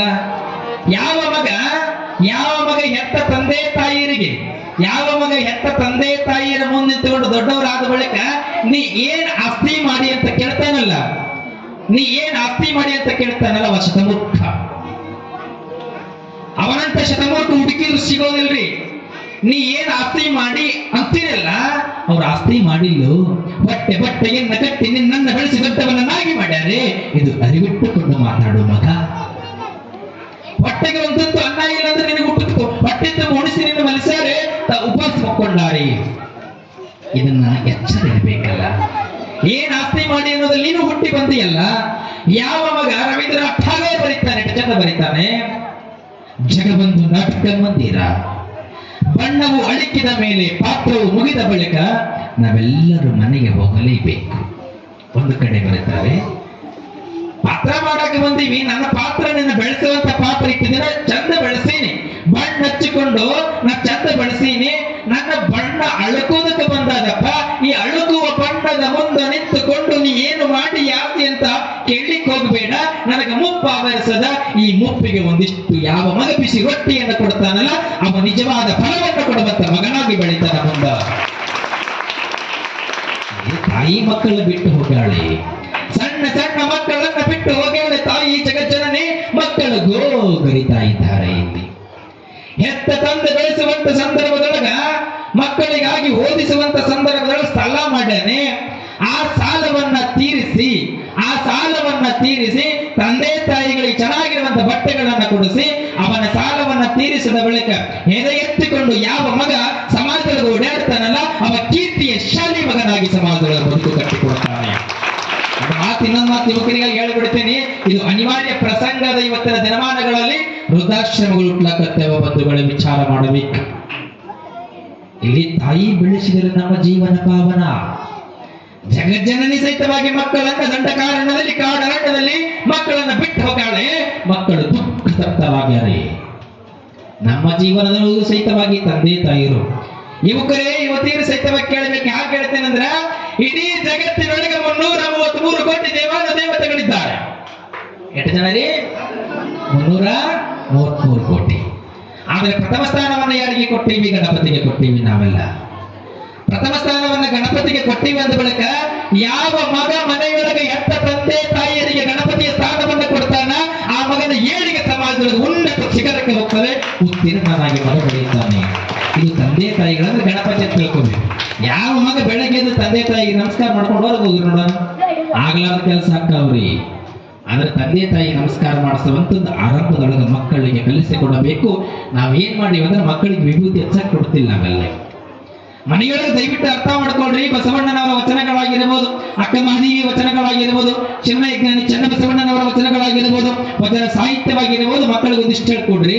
ಅದು ವೈಟ್ ಪೇಪರ್ ರೀ ಮಕ್ಕಳು ಅಂತಕ್ಕಂಥದ್ದು. ಮನೆಯೊಳಗೆ ವೈಟ್ ಪೇಪರ್ ಅದು ಏನ್ ಹೇಳ್ತಿರೋದು ಕಂಠಸ್ಥ ಆಗ್ತದ, ಅದರ ಭಾವಾರ್ಥ ಮಕ್ಕಳಿಗೆ ಗೊತ್ತಿರುವುದಿಲ್ಲ. ವಯಸ್ಸಿಗೆ ಬಂದಾಗ ಅದರ ಭಾವಾರ್ಥ ಗೊತ್ತಾಗ್ತದೆ. ಯಾವಾಗ ಭಾವಾರ್ಥ ಗೊತ್ತಾತಂದ್ರ ಮಕ್ಕಳು ನಿಮ್ಮನ್ನ ವೃದ್ಧಾಶ್ರಮಕ್ಕೆ ಬಿಡುವುದಿಲ್ಲ, ಪ್ರೀತಿಯಿಂದ ನೋಡ್ಕೊಳ್ತಾರೆ. ಅರ್ಥ ಮಾಡ್ಕೊಳ್ರಿ. ನಾವು ಭಗವದ್ಗೀತೆಯ ಶ್ಲೋಕಗಳನ್ನ ಮಕ್ಕಳಿಗೆ ಹೇಳಿಸ್ತಿಲ್ಲ, ವಚನ ಸಾಹಿತ್ಯಗಳನ್ನ ಹೇಳಿಸ್ತಿಲ್ಲ. ಇವೆಲ್ಲ ಹಿಂದಿನ ಸಂಪ್ರದಾಯಗಳನ್ನ ಮರೆತೇವೆ, ನಮಗೆ ವೃದ್ಧಾಶ್ರಮಗಳು ಹುಟ್ಟ್ಯಾವೆ. ನಾವು ಮಾಡಿರ್ತಕ್ಕಂಥದ್ದು ಮಕ್ಕಳಿಗೆ ಒಳ್ಳೊಳ್ಳೆ ಕಾನ್ವೆಂಟಿಗೆ ಕಳಿಸ್ತೀವಿ. ನಾವೆಲ್ಲ ಮುಂದೆ ಏನಾಗ್ಲಕತ್ತದಂದ್ರೆ ನೀವು ಒಳ್ಳೊಳ್ಳೆ ಕಾನ್ವೆಂಟಿಗೆ ಕಳಿಸ್ತೀರಿ. ಅವರು ವಿದ್ಯಾವಂತರಾದ ಬಳಿಕ ನಿಮಗೆ ಮುಪ್ಪ ಆವರಿಸಿದಾಗ, ಅಮ್ಮ ನಾನು ಚೆನ್ನಾಗಿರ್ತಕ್ಕಂಥ ಕಾನ್ವೆಂಟಿಗೆ ಕಳಿಸಿದ್ರಲ್ಲ, ನಿಮಗೂ ಚೆನ್ನಾಗಿರ್ತಕ್ಕಂಥ ವೃದ್ಧಾಶ್ರಮ ಯಾವ್ದಾದ್ರು ಇದ್ರೆ ಹೇಳ್ರಿ, ಎಟ್ಟರ ದುಡ್ಡು ಹೋಗ್ಲಿ ಕೊಡ್ತೀನಂತಾರೆ. ಹಿಂಗೆ ಬಂದಾಗ ಅನಿವಾರ್ಯ ಆಗೈತೆ ಇದು. ಯಾಕೆ ಹೇಳ್ತೀನಂದ್ರ ತಂದೆ ತಾಯಿ ಬಂಧು ಬಳಗ ಸಾಧ್ಯವಾದಷ್ಟು ಮಕ್ಕಳನ್ನು ಎಲ್ಲೋ ಅಷ್ಟೇ ಬಿಟ್ಟು ಸಹಿತವಾಗಿ ಮನೆಗೆ ಬಂದಾಗ ಎಲ್ಲರ ಬಂಧುತ್ವದೊಳಗೆ ಬೆಳೆಸಿದ್ರೆ ಮಾತ್ರ ಆ ಮಕ್ಕಳಿಗೆ ತಂದೆ ತಾಯಿ ಅಂದ್ರೆ ಏನು, ಚಿಕ್ಕಪ್ಪ ಅಂದ್ರೆ ಏನು, ಕಾಕ ಅಂದ್ರೆ ಏನು, ಕರ್ಕೆ ಅಂದ್ರೆ ಏನು, ಇವೆಲ್ಲ ಪದಗಳು ನೆನಪಾತಂದ್ರ ಮನೆ ಬಿಟ್ಟು ಮಗ ಎಲ್ಲಿಗೆ ಹೋಗುದಿಲ್ಲ, ಮತ್ತೆ ಮರದ ಮನೆಗೆ ಗೂಡಿಗೆ ಸೇರುತ್ತಾನೆ. ಈ ಗೂಡನ್ನ ನಾವೆಲ್ಲ ಮರೆಸೀವಿ ಇವತ್ತು. ಅದೇ ಮರೆಸಿದಕ್ಕೆ ಬಂದೈತಿ. ಕಾಕ ಕಕ್ಕೆ ಅನಿಸ್ಬಿಡೋಣ, ಏನಾದ್ರು ಹುಡುಕ್ರೆ ಆಂಟಿ ಆಂಟಿ ಅಂಕಲ್ ಅಂಕಲ್. ನೋಡ್ರಿ, ಕಾಕ ಅನ್ರಿ, ಕಕ್ಕಿ ಅನ್ರಿ, ಅಪ್ಪ ಅನ್ರಿ, ಅವ್ವ ಅನ್ರಿ. ತಂದೆ ತಾಯಿನ ಮರ್ತೀವಿ ಅಂತಂದ್ರ ಅನಂತ ರೀತಿಯ ಜೀವನದೊಳಗ ಕಷ್ಟ ಕೂಟಲಿಗೆ ನಾವೆಲ್ಲ ದೂಡಿದಾಗ ನಾವು ತಪ್ಪು ಮಾಡಿದೀವಿ ಅಂತ ಅಂತೀವಿ. ಆ ತಪ್ಪು ಮಾಡಿದಾಗ ನಾವು ತಪ್ಪಿಗೆ ನಾವೇ ಕಾರಣರಾಗ್ತೀವಿ. ಆ ತಪ್ಪು ಹೆಂಗಾಗ್ತದೆ ಅನ್ನೋದಕ್ಕ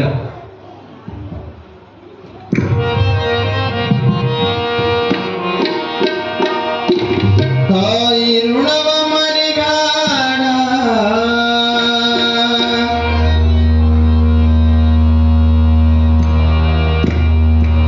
ದುಡುಕಿ ನೀನು ಹಡಿದಾಡ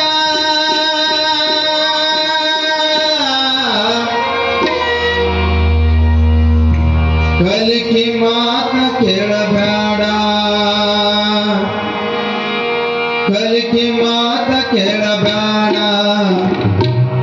ಹೇಡಿಯಾಗಿ ಬಳಬೇಡ. ತಾಯಿ ತಂದಿನ ಮರಿಬೇಡ, ಮರೆತು ನೀನು ಇರಬೇಡ. ತಾಯಿ ತಂದಿನ ಮರಿಬೇಡ, ಮರೆತು ನೀನು ಇರಬೇಡ. ಮಂದಿ ಮಾತ ಕೇಳಬೇಡ, ಮಂದಿ ಮಾತ ಕೇಳಬೇಡ, ಮೊದಲ ದಾರಿ ಬಿಡಬೇಡ. ಮಂದಿ ಮಾತ ಕೇಳಬೇಡ, ಮಂದಿ ಮಾತ ಕೇಳಬೇಡ, ಮೊದಲ ದಾರಿ ಬಿಡಬೇಡ. ತಾಯಿ ತಂದಿನ ಮರಿಬೇಡ, ಮರೆತು ನೀನು ಇರಬೇಡ. ತಾಯಿ ತಂದಿನ ಮರಿಬೇಡ, ಮರೆತು ನೀನು ಇರಬೇಡ.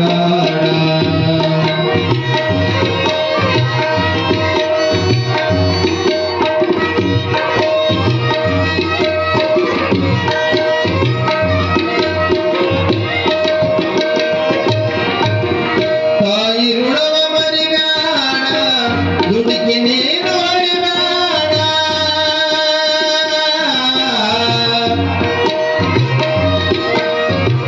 ತಾಯಿ ಋಣವ ಮರಿಬೇಡ, ದುಡುಕಿ ನೀನು ಹೊಡಿಬೇಡ. ಕಲಿಕೆ ಮಾತ ಕೇಳಬೇಡ, ಕಲಿಕೆ ಮಾತ ಕೇಳಬೇಡ, ಹೊಲಸ ನೀನು ತಿನ್ನಬೇಡ. ಹೇಡಿಯಾಗಿ ಬಳಬೇಡ, ಕೋಡಿಯಾಗಿ ಇರಬೇಡ. ಹೇಡಿಯಾಗಿ ಬಳಬೇಡ, ಕೋಡಿಯಾಗಿ ಇರಬೇಡ.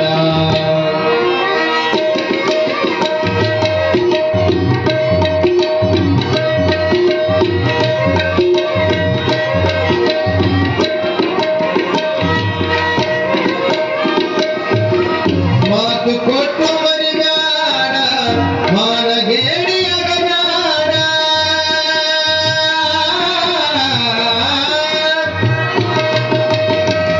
ಮಾತು ಕೊಟ್ಟು ಮರಿಬೇಡ, ಮಾನಗೇಡಿಯಾಗಬೇಡ.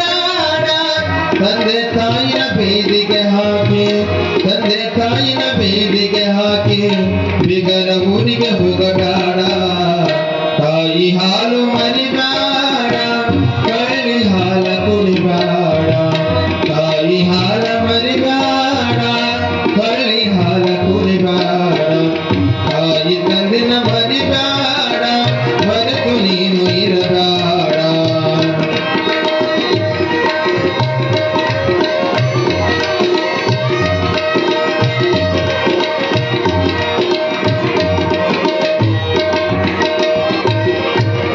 ಸಾಲ ಮಾಡಿ ಉಣಬೇಡ ಇದ್ದಾಸೆ ಕಳಿಬೇಡ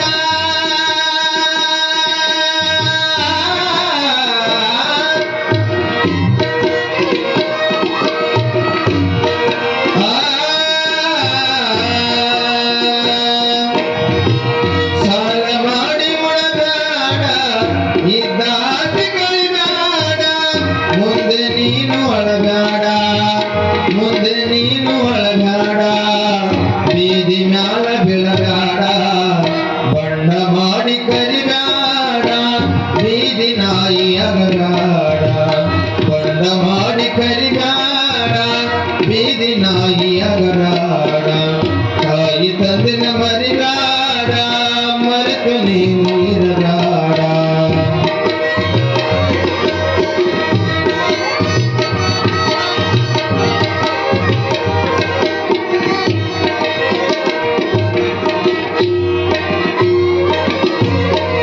ಮಡದಿ ಮಕ್ಕಳ ಬೈಬೇಡ ಕರ್ಮ ಮಾಡಿ ಅಳಬೇಡ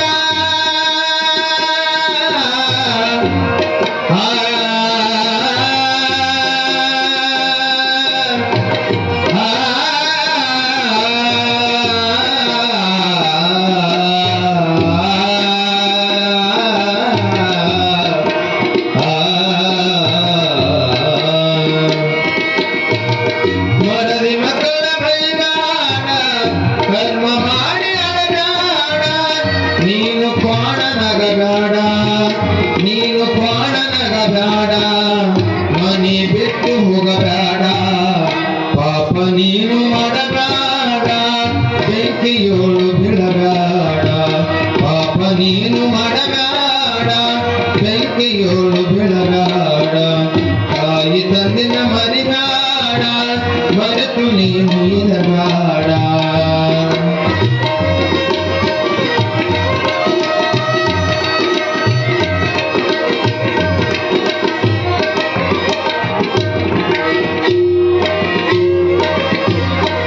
ಕಾಲ ಇಲ್ಲದೆ ನಡಿಬೇಡ ಬಾಲ ಇಲ್ಲದೆ ಜಿಗಿಬೇಡ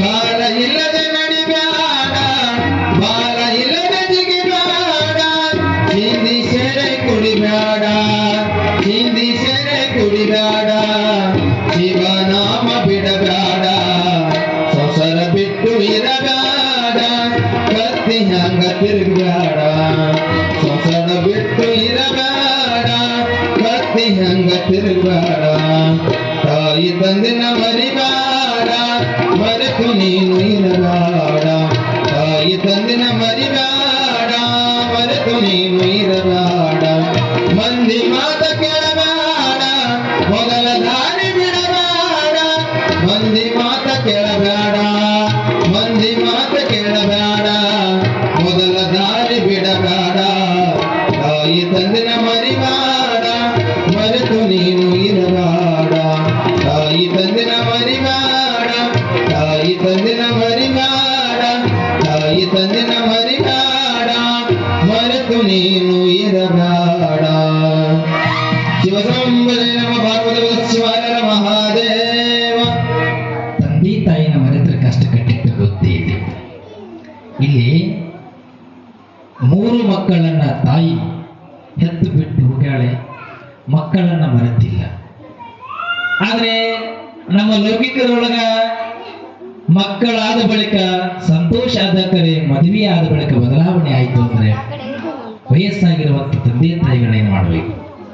ತಂದೆ ತಾಯಿಯನ್ನ ಮರೆತು ಜಗತ್ತಿನೊಳಗೆ ಏನಾದ್ರೂ ಸಾಧನೆ ಮಾಡ್ತೀವಿ ಅಂತ ಹೋದ್ರೆ ಬಹಳ ಕಷ್ಟ ಅದ. ತಂದೆ ತಾಯಿಯರ ಅಂಗಳದೊಳಗೆ ಬಿದ್ದುಕೊಂಡು ತಂದೆ ತಂದೆ ತಾಯಿಯರ ಒಂದಿಷ್ಟು ವಿಚಾರಧಾರೆಗಳನ್ನ ಪಾಲಿಸ್ತಾ ಹೋದ್ರೆ ಮಾತ್ರ ನಮ್ಮೆಲ್ಲ ಬೆಳಕಾಗ್ತದೆ. ಅಪ್ಪಿ ತಪ್ಪಿ ಮಾವನ ಮನೆ ಸೇರ್ಕೊಂಡಂದ್ರೆ ಏನಾಗ್ತದೆ? ಮಾವನ ಮನೆ ಸೇರೋ ತಪ್ಪಂತ ನಾ ಹೇಳಕತ್ತಿಲ್ಲ. ಇಲ್ಲಿ ಈ ಕಡೆ ಒಂದು ಮನೇನು ಅದೆಲ್ಲ ನೋಡ್ಬೇಕಲ್ಲ, ಎರಡು ಮನೆಗಳು. ಫಸ್ಟ್ ಈ ಮಾವನ ಮನೆ ಹೋದಾಗ ಹೆಂಗಿರ್ತದೆ ಗೊತ್ತದಂದ್ರೆ, ನಮ್ಮ ಗವಾಯಿಗಳು ನನಗೆ ಫಿಕ್ಸ್ ಆಗಿದೆ ಮದುವೆ ಫಿಕ್ಸ್ ಆಗಿದೆ.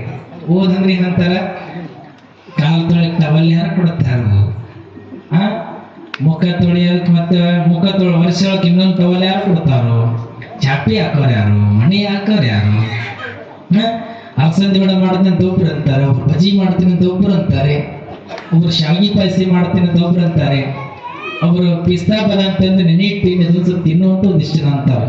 ಇದ್ರಿಗೆ ಯಾವ್ದಾರ ಯಾವತ್ತು ತಿನ್ಬೇಕು? ಫಸ್ಟಿಗೆ ಹೋದಾಗ ಎಟ್ಟ ಪ್ರೇಮ ನೋಡ್ಬೇಕು. ಹೊಳಗೆ ಹೋಗ್ಬಿಟ್ಟು ಸಾಕು, ಅಡಿ ಬಂದಡಿ ಮಾ 3 ದಿನ ಕೆಲಸ ಬಿಟ್ಟು ಅಳಿಯನ್ ಸೇವೆ ಮಾಡ್ತಾರೆ. ಅಪ್ಪಿ ತಪ್ಪಿ 4ನೇ ದಿನ ನೋಡೋಣ, ಇದು ಗೊತ್ತಪ್ಪ, ಇದು ಯಾವಾಗ ಹೋಗೋದು ಗೊತ್ತಿಲ್ಲ ಪ್ರಾಣಿ ಅಂತ 3 ದಿನ ಇದು ಹಾಕುಂತ ಮತ್ತೆ ಪಾಪ ಹೊಲ ಮನೆ ಕೆಲ್ಸಕ್ಕೆ ಹೋಗೋರಿರ್ತಾರೆ. ಅಳಿಯ ಬಂದನಂತ 3 ದಿನ ಕೆಲಸ ಬಿಟ್ಟಿರ್ತಾರ ಅವ್ರು. ಮದುವೆ ಆಗಿರ್ಲಿ, ನಮ್ಮ ಮದುವೆ ಮುಂಚೆ ಹೋಗ್ತಿರ್ತಾರ ಅವ್ರು. ಮದುವೆ ಮುಂಚೆ ಹೋಗ್ಕೊಂತಾನೆ, ಮತ್ತೆ ಅವ್ರು ಸಾಕ್ತ ಅವ್ರಿಗೆ ಇದು ಯಾವಾಗ ಹೋಗುತ್ತಾ. ಈ ಕಡೆ ಹೊಲಗೂ ಕೆಲಸ ಇಲ್ಲ, ಇನ್ನು ಮನೆಗೂ ಕೆಲಸ ಇಲ್ಲ. ಹೋದ ಯಾವಾಗ ಸುದ್ದಿ ಮುಟ್ಟುತ್ತಿದ್ದು ಹಿಂಗ ಅನ್ನಕತ್ತಾರ. 2 ತಿಂಗಳ ಮದುವೆ ಇಟ್ಟುಕೊಂಡ ಗಾವ 2 ತಿಂಗಳ ಮದುವೆ ಇಟ್ಟುಕೊಂಡ ಮದುವೆ ಆತ್ರಿದು. ಮದುವೆ ಆದ ಬಳಿಕ ಏನ್ ಮಾಡದ, ಮತ್ತೆ ಯಥಾ ಬ್ರಹ್ಮಾಂಡ ತಥಾ ಪಿಂಡಾಂಡ ಅನ್ನುವಾಗಿ ಮತ್ತೆ ಹೋದ. ಚಂದ ಪ್ರೀತಿ ಮಾಡಿದ್ರು. ಹೊಸ್ತಾಗಿ ಅಡಿಯ ಬಂದಾನ, ಚಂದ ಬಿಸಿ ಹೋಳಿಗೆ ಎಲ್ಲ ಎಂತ ಹೋಳಿಗೆ, ಕರಿಗಡಬು, ತುಪ್ಪ ತಂದು ಸುರಿಯದ ಒಳಗೆ ಹೆಸರುಂಡಿ, ಆ ಉಂಡಿ 8 ದಿನ ಊಟ ಮಾಡಿಸ್ತಾರೆ. 8 ದಿನ ಊಟ ಮಾಡಿಸ್ತಾರೆ ಇದ್ರಂಗ್ರಿ. 8 ದಿನ 9ನೇ ದಿನ ಅಂತಲ್ಲ, ಇದೇನಪ್ಪ ಅಳಿಯ ಹೋಗಂಗ್ ಕಾಣುವಲ್ಲ, ತಿಖಾಣಿ ಗಟ್ಟಿಗೆ ಹಾಕ್ಯಾನ ಮುಂದೆ ಬಗೆರಿತು. ಅಕ್ಕ ತಂಗಿಯ ಮಕ್ಕಳು ಸಣ್ಣ ಸಣ್ಣ ಇದ್ರು, 8 ವರ್ಷದ್ದು, 7 ವರ್ಷದ್ದು, 9 ವರ್ಷದ್ದು, 11 ವರ್ಷದ್ದು ಅಂತ 4 ಹುಡುಗರಿದ್ರು. ಅವ್ರು ತಂಪಾಡಿ ಹೋಮ್ವರ್ಕ್ ಬರೀತಿದ್ರು, ಸ್ಕೂಲಿಗೆ ಹೋಗ್ತಿದ್ರು, ಎಲ್ಲ ಮಾಡ್ತಿದ್ರು. ಇವ ಏನ್ ಮಾಡಿದ, ಅದೆಲ್ಲ ಬಿಟ್ಟ ಚಂದ ಹೊಟ್ಟಿತ ಊಟ ಸಿಗಕತ್ತಲ್ಲ, ಹೋಮ್ವರ್ಕ್ ಚೆಕ್ ಮಾಡಕತ್ತಿದ್ರು ಹುಡುಗರು. ಹೋಮ್ವರ್ಕ್ ಚೆಕ್ ಮಾಡಿದ್ರ ಹಳೆಯನ್ ಇಟ್ಕೋತಾರ ತಾವು ತಿಳ್ಕೊಂಡಾರ. ಎಲ್ಲಿ ಇಟ್ಕೋತಾರ? ವಾಚ್ಯಂಗನಿಗೆ. ನಮ್ ಕೆಲಸ ನಮ್ಗೆ ನಾವು ಕಳಿಸ್ತೀವಿ ಮಕ್ಕಳು ಟ್ಯೂಷನ್ಗೆ ಓದು ಸಾಕಳಿ ಅಂತ ಅಂದ. ಯಾವಾಗ ಹೋಗ್ಲಿಲ್ಲ, ಮೊಮ್ಮಕ್ಕಳಿಗೆ ತಾತ ಹೇಳಿದ್ ಭಾಳ ಚಂದ ಹೇಳಿ. ಏನ್ ಹೇಳ್ದ, ಹೆಂಗಿದ್ರು ಹೋಮ್ವರ್ಕ್ ಕೇಳ್ತಾನಿಲ್ಲ, ಹೋಮ್ವರ್ಕ್ ಮಾಡಂಗಿಲ್ಲ ಅಂತ ಹೇಳ್ರಿ ನಿಮ್ಮ ಮಾವ ಅಂತ. ಕರೆಂಟ್ ಹೋಗಿತ್ತು, ಹೋಮ್ವರ್ಕ್ ಹೋಗಿ ಕೇಳ್ದ, ಹೋಮ್ವರ್ಕ್ ಮಾಡಿರಿ ಅಂತ ಕೇಳ್ದ.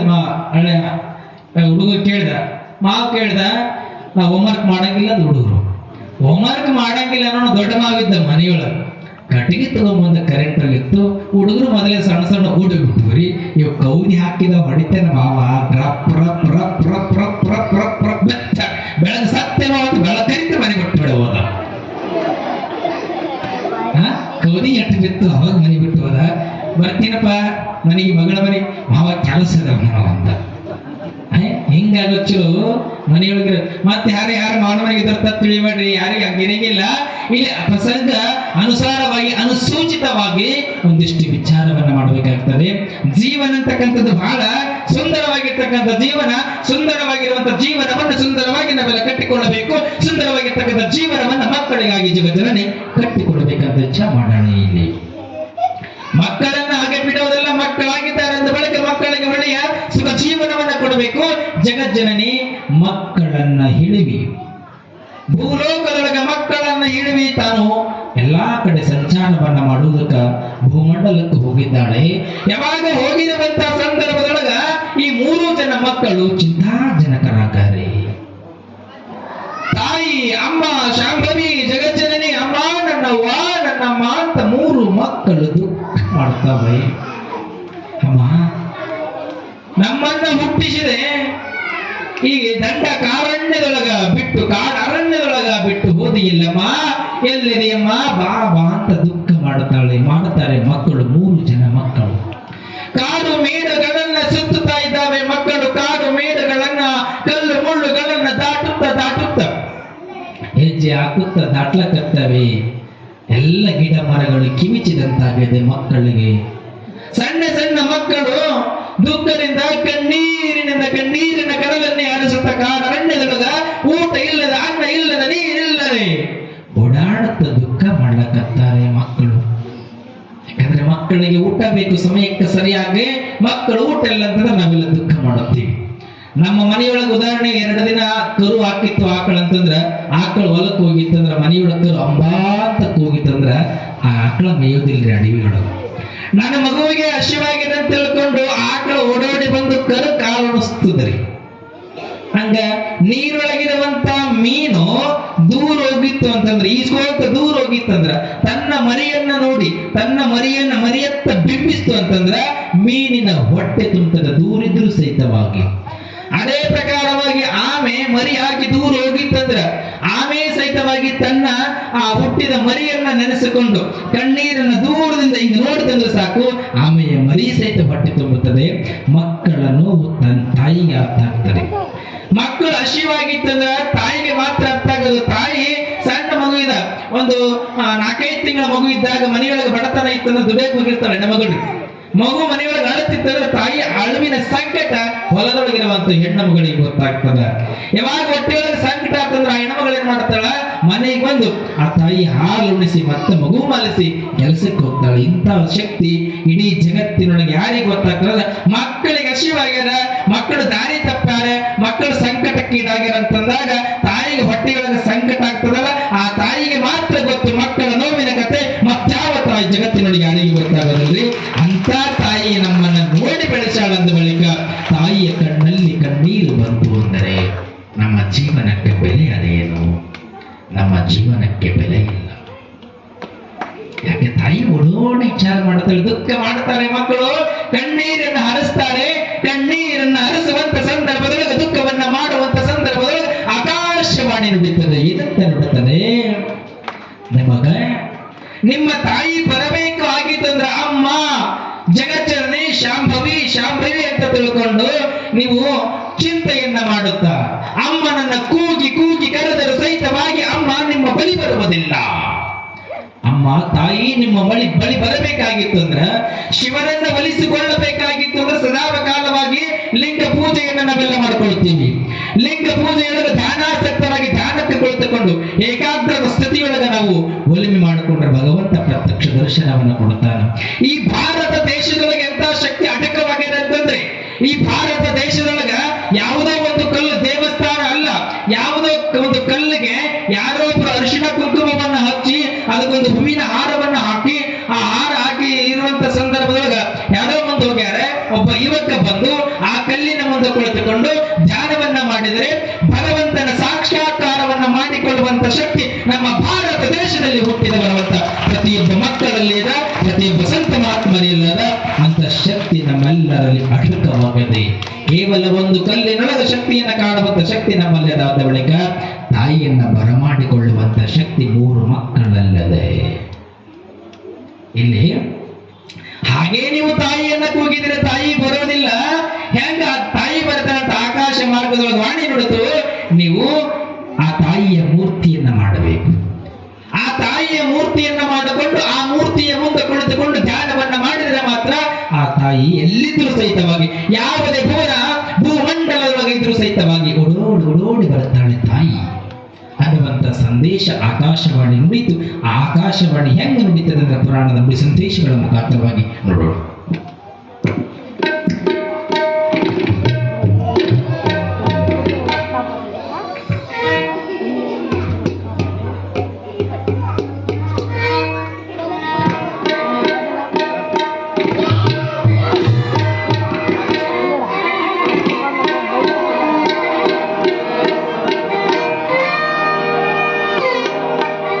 ಶಿವ ಸಾಂಬಜಯ ನಮ ಪಾರ್ವತಿ ಶಿವ ಹರ ಮಹಾದೇವ. ಶ್ರೀದೇವಿ ಅಧ್ಯಾಯ 1ನೇ ಅಧ್ಯಾಯ ಪ್ರಾರಂಭ.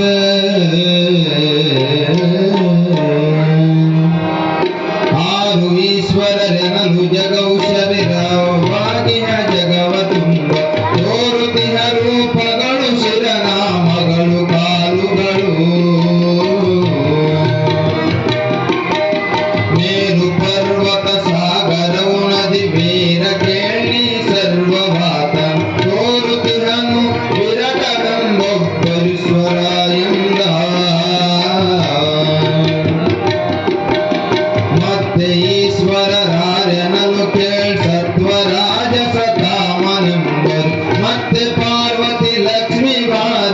ಅಂಬರೀಶ್ವರರು ಸತ್ಯಮೆದವೇ ಶಾಂತಿ ಯೋಗವು ಇತ್ತ ಕೇಳನಿ ಮಾದಿ ಸಿದ್ಧಿಯು ಮತ್ತೆ ಶ್ರುತಿ ಸನ್ಮುಖವು ವಿದ್ಯಾಲಯವಿದು ಎಂದ ವಿಶ್ವರೂಪ ಗಿಹ ವಿರಾಟವು ಶಾಶ್ವತವು ಆ ದೇವಿ ವಿಗ್ರಹ ವಿಶ್ವನಂತಗಳ ಧರಿಸಿಹ ವಧುವೆ ಸಾರಾಟ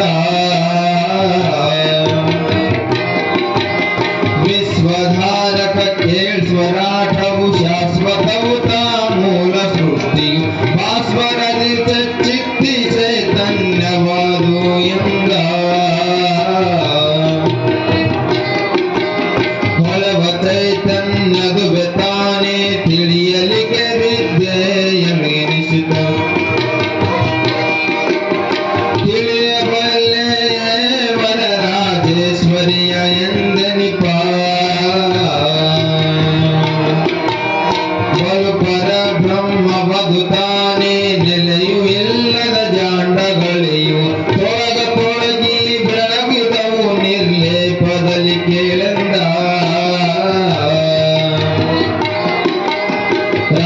ರಾಜರಾಜೇಶ್ವರಿಯ ಕೇಳೈ ರಾಜಸುತ ಮಹಾವಿದ್ಯೆ ನಾಮ ರಾಜರಾಜೇಶ್ವರಿಯ ತಾನಿಜ ಬ್ರಹ್ಮ ಜನಿಸಿದ್ಯೋ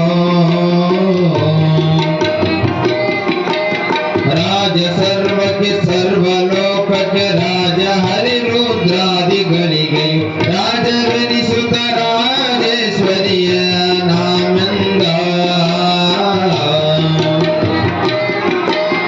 ಹೇಳ್ವೆ ತ್ರೈಮೂರ್ತಿಗಳ ತಪವನು ಹೇಳ್ವೆ ತ್ರಿಗುಣಿರ್ವೆ ಗೌರವನಿತರು ಹೇಳ್ವೆ ಮಧು ಕೈತವರ ಮದೆಯನು ಮಹಿಷಾಸುರ ಮರ್ದನವಾ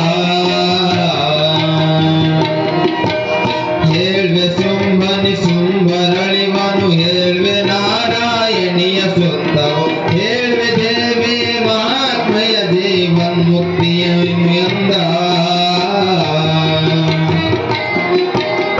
ಏಕಚಿತ್ತದ ಭಜಿಸಿದೆವು ಜಗ ಇದೇಕ ಬ್ರಹ್ಮವು ಕೋಟಿ ಯುಗಗಳು ನೂಕಲಿಗೆ ಬೇಧರಿದವು ಎಂದೆಗೆ ದೂರ ಕೊಳೆಯನು ಕಾಕುವಾದೆವು ಹರುಷರಸಕೆಯು ಮೂಕತನ ಹೊಂದಿದುದು ಧೈರ್ಯವು ತೇಕಿದುದು ಗುಡದಲ್ಲಿ ಚಿತ್ತವು ಕಡಿದುದು ಎಂದ ಮತ್ತೆ ಧೈರ್ಯಾದಿ ದೇವಿಯಂಗ್ರಿ ವೃತ್ತಿ ಚಿತ್ತದ ಪಿಡಿದು ವಾಯುವ ನೆತ್ತಿ ಕುಂಭಕದಲ್ಲಿ ನಾದೋಂಕಾರ ವರಹ ಸ್ವರವಾ ಮೊತ್ತ ಕೇಳುತ್ತ ಕೇಳಿಯ ಬೆಳಕುಗಲ್ಲೊತ್ತು ತಲೆ ಮೂರ್ತಿಯಲ್ಲಿ ಮನತ ಶ್ರುತಿ ಕೈಶರೆ ಇರಲು ಕೆಳದಿಸ ನಿಂತು ಕೇಳೆಂದ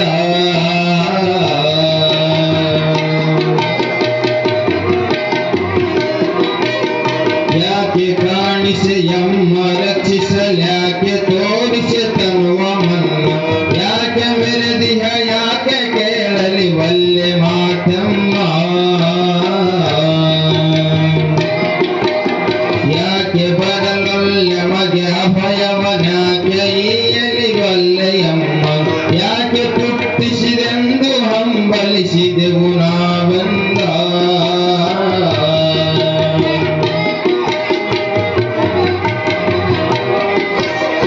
ಇಂತು ಬಹುಕಾಲದಲ್ಲಿ ದೇವಿಯ ನಂತಿ ಭವಿಸುತ್ತಲಿರಲು ಬಲಗಣ್ಣಂತು ಹಾರಿತು ಬಲಭುಜಾದಿರಿದಿತ್ತು ಮೂವರಿಗೆ ಚಿಂತೆ ಬಿಡಿಕಿದು ಕೊಯ್ವೆ ದೇವಿ ಬಂದಳಂತೂ ಏನು ಪ್ರಕಾಶ ನುಡಿಯಲು ಅಂತರದೆ ನೆನೆದವು ಚಿದಾನಂದಾತ್ಮ ಗುರುವರನ ಪ್ರಥಮೋಧ್ಯಾಯ ಸಂಪೂರ್ಣಂ ಅಂತೋಧ್ಯಾಯ ವಂದನ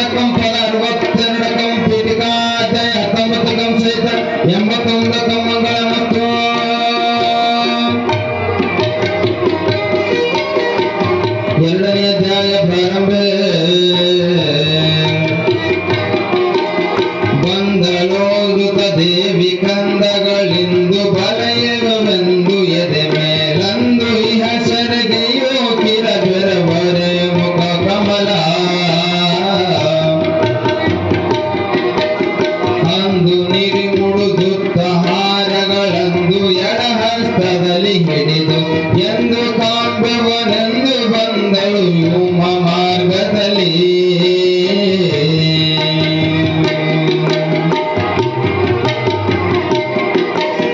ನರಿವನು ಈ ಎಲಿಗೆ ನಾನಿರುವನೊಬ್ಬಳು ಯಾಕೆ ನಿಮಗೆಯು ಮರುತನ ಸ್ವಾತಂತ್ರ್ಯವಿಲ್ಲವು ಎನ್ನ ಸೂತ್ರವಿನ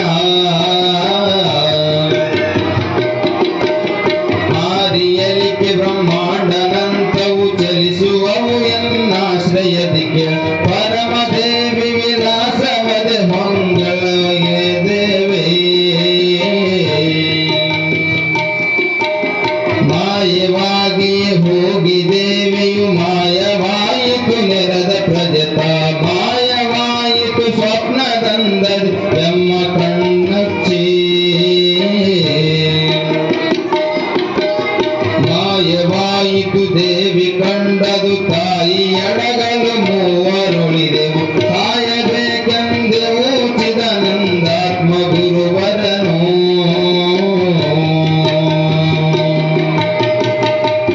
ದ್ವಿತೀಯೋಧ್ಯಾಯ ಸಂಪೂರ್ಣಂ ಅಂತೋಧ್ಯಾಯ 2 ಪದ 122 ಪೀಠಿಕಾ ಸಂಧಿ 19 ಸಹಿತ 81 ಮಂಗಳಮಸ್ತು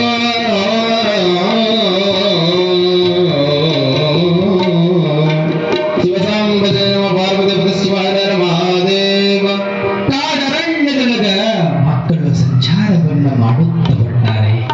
ಅಮ್ಮ ನಮ್ಮನ್ನ ಏತಕ್ಕಾಗಿ ಹುಟ್ಟಿಸಿದೀಯಾ? ಊಟ ಇಲ್ಲ, ಅನ್ನ ಇಲ್ಲ, ನೀರಿಲ್ಲ ಅಂತ ದುಃಖ ಮಾಡುವಾಗ ಆಕಾಶವಾಣಿ ನುಡಿದ ಪ್ರಕಾರ ಒಂದು ಮೂರ್ತಿಯನ್ನ ದೇವಿಯ ಮೂರ್ತಿಯನ್ನ ಮಾಡಿಕೊಂಡು ದೇವಿಯ ಮೂರ್ತಿ ಮುಂದೆ ಕುಳಿತುಕೊಂಡು ಧ್ಯಾನಕ್ಕಾಗಿ ಕುಳಿತುಕೊಳ್ಳುತ್ತಾರೆ, ತಾಯಿಯ ಬರುವಿಕೆಗಾಗಿ. ತಾಯಿ ಅಮ್ಮ ಬೇಗ ಬಾ ಅಂತ ಅಮ್ಮನನ್ನ ಕೂಗಿ ಕೂಗಿ ಮನದೊಳಗ ಧ್ಯಾನವನ್ನ ಮಾಡುತ್ತಾ ಕರೆಯುತ್ತಾರೆ. ಏಕಾಗ್ರತೆ ಸ್ಥಿತಿಯೊಳಗ ಧ್ಯಾನಕ್ಕಾಗಿ ಕುಳಿತುಕೊಂಡಾರೆ. ತಾಯಿಯ ಧ್ಯಾನವನ್ನ ಮಾಡುತ್ತಾ ತಾಯಿ ಬರ್ತಾಳೋ ಇಲ್ಲವಂತ ಒಂದು ಸಾರಿ ಕಣ್ಣು ಮುಚ್ಚುತ್ತಿದ್ರು, ಒಂದು ಸಾರಿ ಕಣ್ಣು ತೆಗಿತಿದ್ರು. ತಾಯಿ ಬಂದಳಂತೆ ಏಕಾಗ್ರ ಸ್ಥಿತಿಯೊಳಗ ಧ್ಯಾನವನ್ನ ಮಾಡುತ್ತಾ 3 ಜನ ಮಕ್ಕಳು ಕೂತಾರೆ.